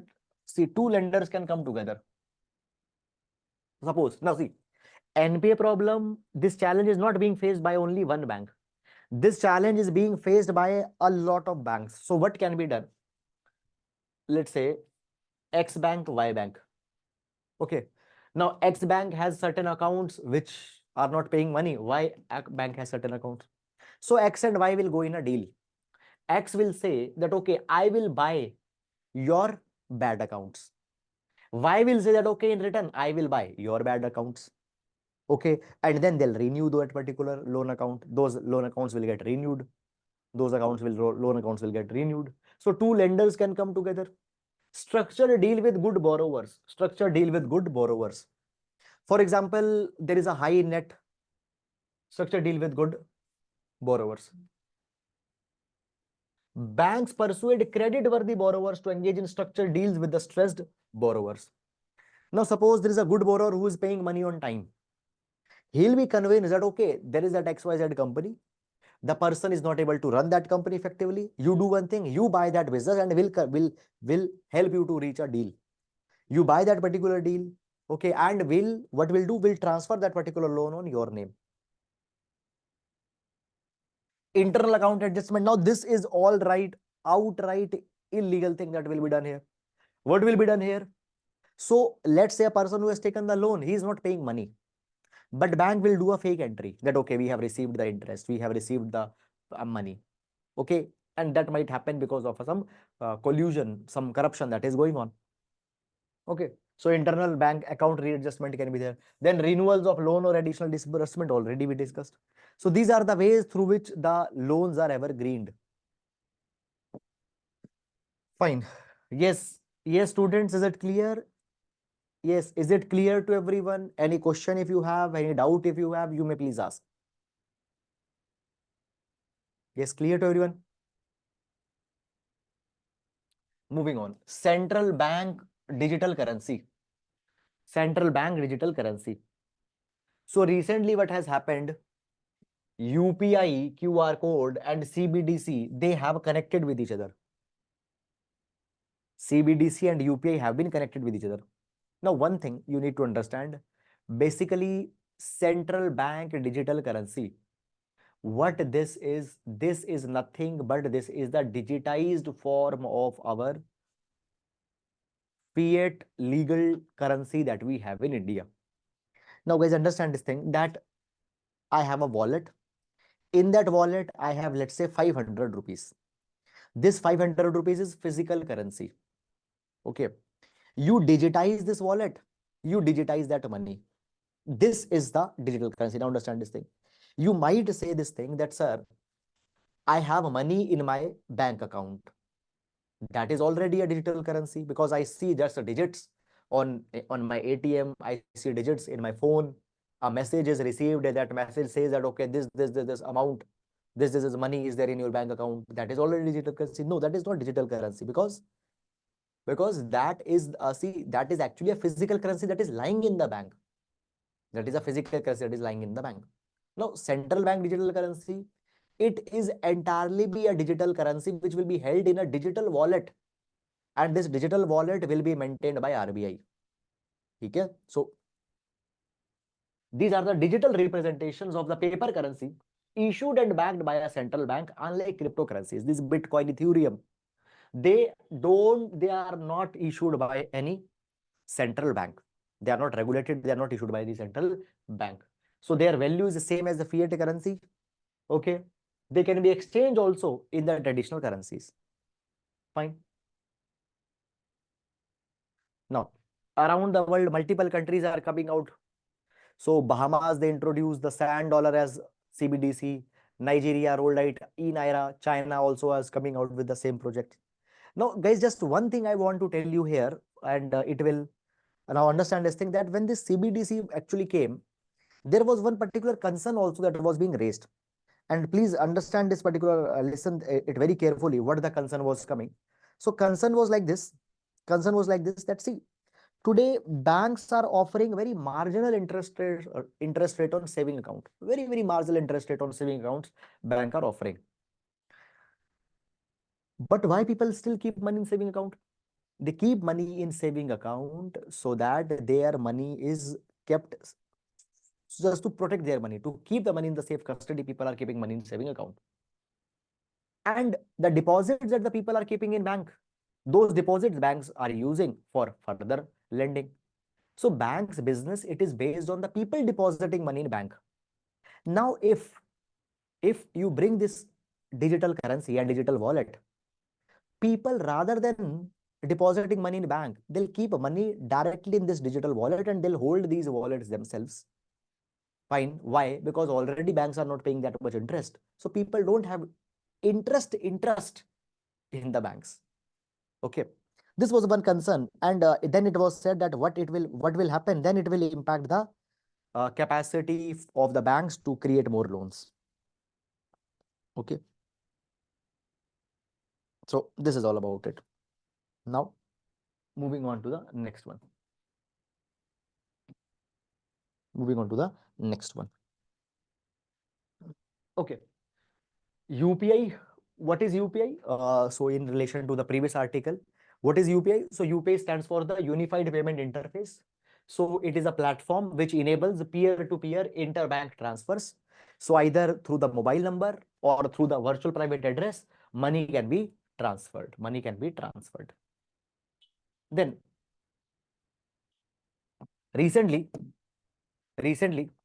SEBI, they have launched Investor Risk Reduction Access Platform. Recently, SEBI has launched Investor Risk Reduction Access Platform at Bombay Stock Exchange. At Bombay Stock Exchange. Now, what is this Investor Risk Reduction Platform? Investor Risk Reduction Access Platform. Investor Rights and Risk Assessment Platform. Now, see this particular thing, guys. Let's understand this with the help of a practical example. Let's understand this with the help of a practical example. Suppose you are an intraday trader. Who is an intraday trader? Intraday trader is a person who deals in the trading of shares. He buys the share and he buys the share and tries to sell the share at a profit same day. Suppose in morning I bought a share at 100 rupees. That share went to 120 rupees. In evening, I'll sell that particular share. This is intraday trading. This is intraday trading. Okay. A person doing it is called as intraday trader. Now, I am trading my shares with the help of some demat account with some platform. There are many platforms, Grow, Zerodha, Angel Broking, such as. I am using some XYZ platform. Let's say I have bought the shares of 50 lakh rupees and immediately that particular platform's server is now down. Some platform I'm using, some website I'm using, some application I'm using, some stockbroker I'm using. Now, suppose their technical server is down, there is some technical glitch that came. Now, I have to close my trades. I have to close my position. Suppose I bought a share at 100 rupees and I expected that it will go to 110. But what happened? It started going down. It started going down. Now from 100, 95, 94, 93, 92. Now I want to cut that. I want to close that deal immediately so that I don't get a lot other, so that I don't make more profit. Oh, sorry, I don't get a lot more loss. But that technical glitch is there on that platform. So in order to deal with this, investor rights and risk assessment platform has been created. It allows investors to close their open positions and cancel their pending orders when the trading member sites become inaccessible due to unforeseen circumstances. So this platform has been developed jointly by BSE, NSE, NCDAX, MCX, MSE. So all these particular exchanges, they have jointly come out with this particular investor rights and risk assessment platform. Fine. So what this particular platform enables? This particular platform enables to close the open positions. Now, what these open positions? Open positions are the intraday trades that have not been squared off. Now, understand this thing. Intraday trading, you bought the share in the morning or wherever, but same day you have to square off that position. Now, SEBI. Any question, anyone? Okay. SEBI stands for Securities Exchange Board of India. SEBI is the regulator of stock market in India. SEBI is regulator of stock market in India. Now, when we talk about the SEBI, SEBI is a statutory body. SEBI is a statutory body as it got created through this SEBI Act of 1992. Now, SEBI, so it is governed by the board which consists of chairman and whole time as well as the part-time members. Now, if you have any grievance against SEBI, if you have any complaint against SEBI, where you can appeal, so you can make an appeal to the Securities Appellate Tribunal. Securities Appellate Tribunal is one which hears the appeals against SEBI. Now, SEBI is a quasi-legislative and a quasi-judicial body. Quasi-legislative means that it can issue its own regulations, it can issue its own rules, and quasi-judicial means that it can conduct inquiry. For example, if somebody is giving stock market tips without being a registered advisor, then the fine can be slapped on that particular person. If there is some insider trading that is going on, those insider trading charges can be investigated by SEBI. Okay, so all these particular things can be done by SEBI. So therefore, it is a legislative, quasi-legislative and quasi-judicial body. Fine. It aims to prevent these money pooling schemes, unfair trade practices. Then next we have foreign portfolio investment. Foreign portfolio investment. So recently, SEBI, it has released a consultation paper on additional disclosures, additional information that should be shared by high risk foreign portfolio investors. Now, what is FPI? What is foreign portfolio investments? FPI. What are the foreign portfolio investments? What are the FPI foreign portfolio investors? Now see this particular thing.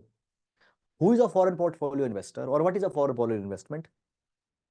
Suppose any investment is being made by the investors of USA in India's stock market. So this investment by the USA's investors in the Indian stock market, it is called as the foreign portfolio investment. It is called as the foreign portfolio investment. FPI, foreign portfolio investment. Number one. Number two, foreign portfolio investment. Number one. Number two, what is FDI then? In FDI also, foreign investors are investing in Indian company and buying the shares. In foreign portfolio investment is also some foreign investor is investing in Indian company and buying the share of that particular company. So what is difference between FPI and FDI? What is difference between FPI and FDI? Now, Arvind Mayaram Committee.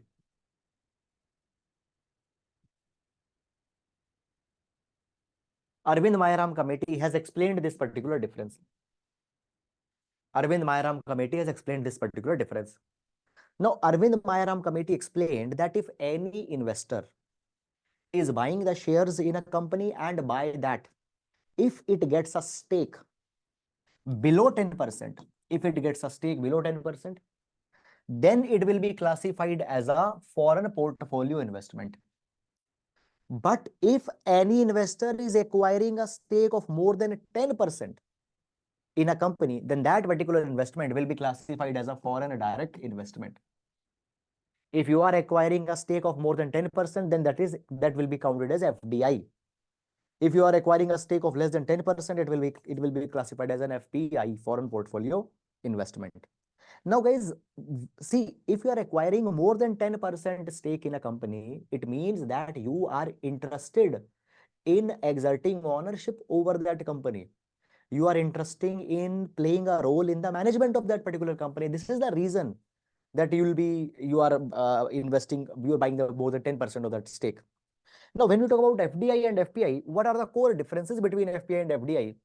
So FPIs, they refer in a company just to make some profit, This is a hot money. Foreign portfolio investment, this money will come and they will go. When they will find a favorable condition, they'll invest, and when they don't have a favorable condition, they'll go back. Okay. Foreign direct investment, here the investments are made again by a foreign investor in the other country's company, but here investment is made with a interest of getting associated with that company in long run. Okay, they are active investor, they'll play active role in the management of that company. They are passive investor, they don't play any role. This is a direct investment, FDI direct investment, FPI indirect investment. Okay, long term, short term. Okay. Now, when we talk about FPI, right now, FPIs are regulated by the SEBI. Fine. So SEBI, they have constituted FPI regulations 2019, and under this FPI regulation 2019, right now the foreign portfolio investors and the foreign portfolio investments in India are regulated. Okay. SEBI imposes limits on FPI investments in Indian securities. Then FEMA, Foreign Exchange Management Act, PMLA. Okay, all these issues are the ones which regulate the FPIs. Now, circumvention of Press Note 3, etc. Guys, no need to go it for your prelims and even for the mains examination, because this is actually the technical, this is the what technicalities were issued, fine, with respect to the FPI regulation, fine. So that is there, no need for your examination, neither for prelims nor for mains examination. So just you can skip this one. The next topic that we have here is the social stock exchange. Next topic that we have here is the social stock exchange.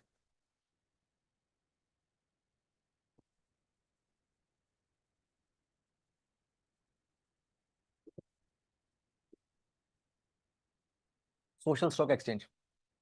Okay. Now, what is this idea of social stock exchange? Let's understand this. What is this idea of social stock exchange? Let's understand this thing. See, guys, basically, social stock exchange are these companies which are working for some social cause, which are working for a social impact. Now, basically, social social enterprise. I am giving you what is social enterprise. Social enterprise. Social enterprise are those corporates, those companies which are working for creating some social impact. Social impact. Now see this thing. Suppose one of a company, one of a corporate, they come out with this particular proposal that women in many of the low income countries, they don't have access to safe and hygiene menstrual products. For example, they don't have access to safe hygienic sanitary pads. Sanitary pads that are being sold, they are very expensive. Sanitary pads that are being sold are very expensive. So what we'll do, we'll provide the high quality sanitary pads at the 1/10 of the cost. They identify that sanitary pads are so expensive because a lot of profit margins are being made by the companies. So today, what we'll do, we'll sell the sanitary pads at 1/10 of the cost at what they are available right now in market. This is something that they came out with, and they started doing it. Now here, major consideration of this business is not earn money. It is to help the women to get the access to safe and hygienic menstrual products. This type of a company is called as a social enterprise. Means their orientation is not towards profit, their orientation is towards a social impact. Now these social enterprises often, they are not able to get access to capital. Okay. So therefore, what has happened? SEBI, it has decided to create a separate segment.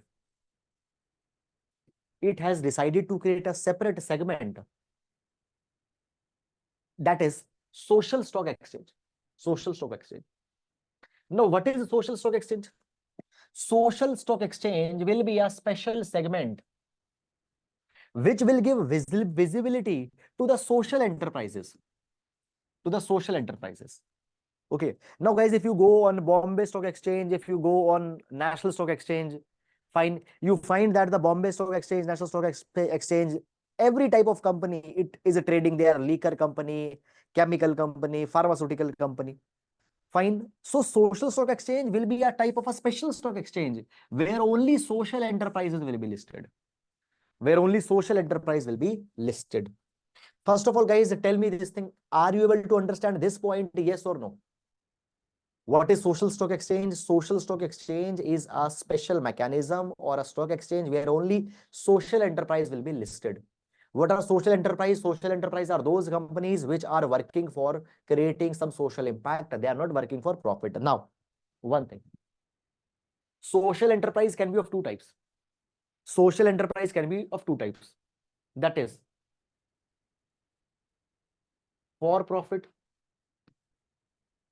and not for profit. For profit. For profit means that, see, for profit means that they are making some profit out of their activity, but primary cause was not profit. See, recently this Nestle controversy came where they are selling the Cerelac baby food, knowing that they are using a lot of sugar, more sugar than what they sell in European market. Okay, why? So that that food can become more addictive, so that they can make more money. So here money is the prime motive. Okay. Social exchange are the one which are working for some cause, but out of that they are earning some profit. However, their intention was not profit, but they are making profit. So they are for profit social enterprise. And not for profit social enterprise, strictly they don't want profit. So these are the two types of social enterprise that we have. So basically, guys, understand this thing. There is a zero coupon, zero principal bond and donations for not for profit enterprise through mutual funds. What it is? This through this social stock exchange, not now, so understand this, only it is applicable only for not for profit organizations. Not for profit organization. For profit cannot do that. Not for profit organization, they can raise zero coupon, zero principal bond. What it is? It means that the money they are raising, neither they have to return principal nor they have to give any interest. Means they are getting a kind of a free grant. So through this particular exchange, zero coupon, zero principal bonds can be raised. Who can raise? Only not for profit social enterprise. So fine, the not for profit organization who are registered on social stock exchange, they can raise this particular zero coupon, zero principal bond. Neither money, neither principal has to be paid back, nor any interest has to be given. Fine. Then for profit enterprise, they can raise money through equity. Equity means by giving share. They can also raise a debt instrument, means they can take some loans, okay, through this social enterprise. Okay. So it will operate as a distinct segment within the existing stock exchanges. Fine. I told you that it will exist a separate, it will operate as a separate component. Fine. Retail investors. Who are retail investors? You, me, we are retail investors. You can invest only in for-profit social enterprise. Now, these points are to be noted down. Retail investors can invest only in for-profit enterprise. You cannot invest in not-for-profit enterprise. Fine. Institutional investors, only they can invest in the for-profit enterprises. Now, what is eligibility criteria? Who can get registered here? So, social enterprise, not-for-profit, for-profit, all they can get registered here. Okay. Guys, please write one additional point here. Please write one additional point here. Corporate foundations, corporate foundations, corporate foundations, comma, political, religious organization, political, religious organizations, comma, professional or trade associations,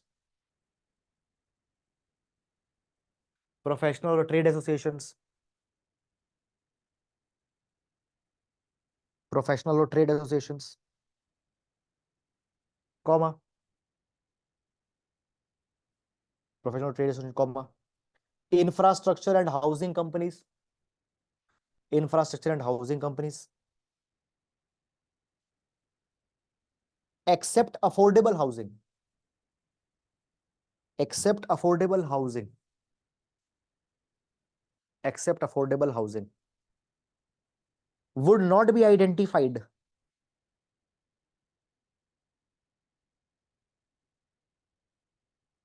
would not be identified as, would not be identified as social enterprise, would not be identified as social enterprise, would not be identified as social enterprise.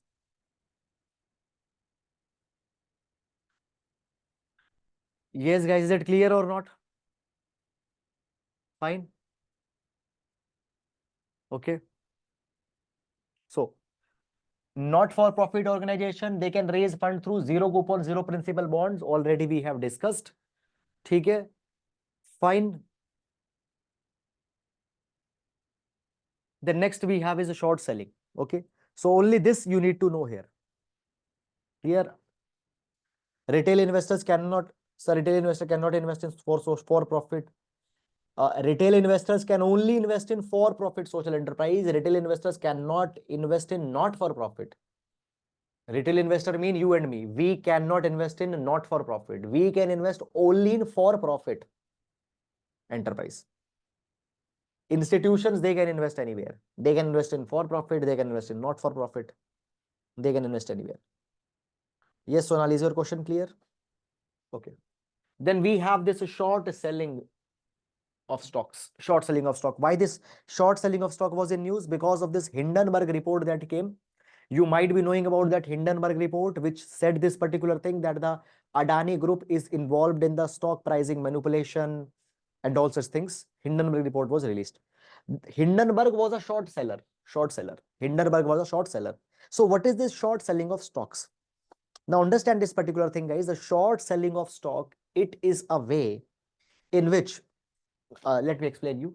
Guys, traditionally, if you don't have much idea about the stock market, then traditional understanding is this: the people think that a person makes money in stock market when the price of stock goes up, when the price of share goes up. For example, I bought a share at 100 rupees. Now its price is 150 rupees. In between, 50 rupees is my profit.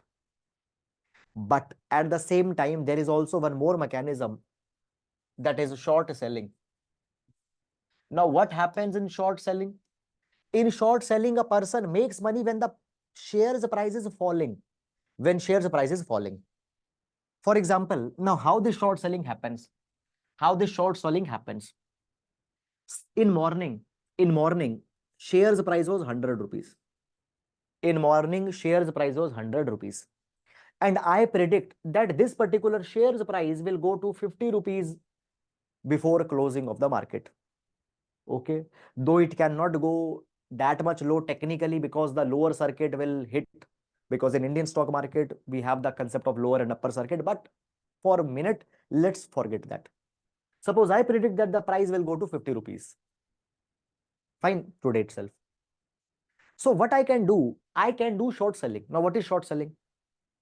I will go to my broker, and I will say that, okay, I want to borrow some shares with you, borrow some shares from you.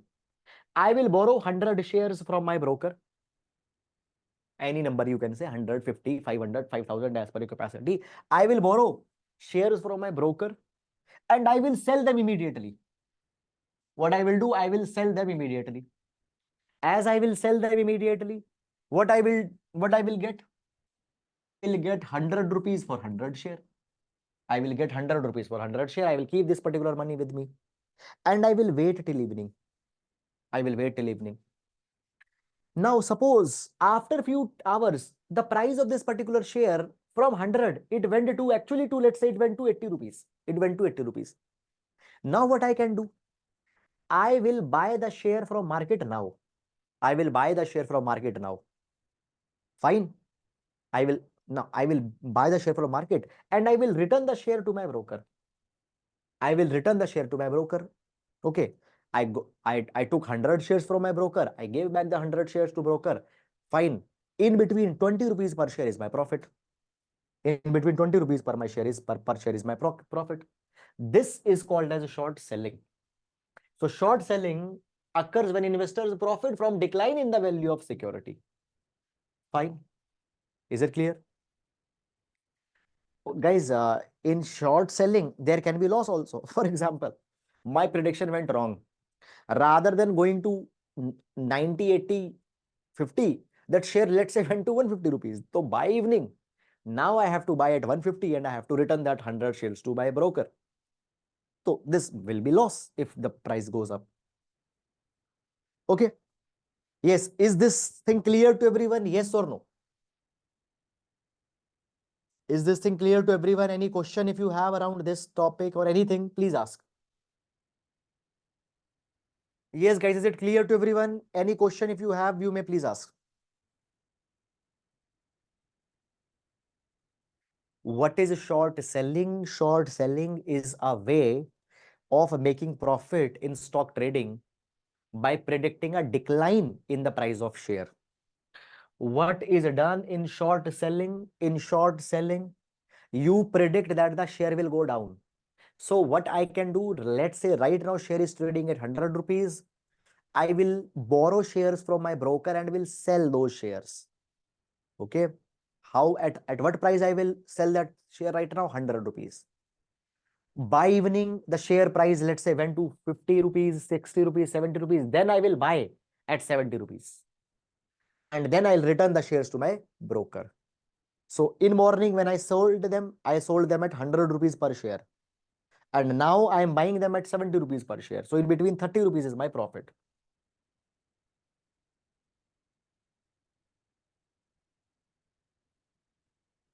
Okay. So, Debarya, is your doubt clear? Fine. Fine. So this is about it. Tomorrow, guys, we are going to take the economy forward. And one information just I would like to share with you is that 25th we have the elections here. So 25th we shall not be having the class. Okay. Tomorrow we have 24th we will be having class. Okay, guys. Fine. Any doubt? Any question here? Okay, fine, guys. So tomorrow we are going to take it up from here. Thank you so much.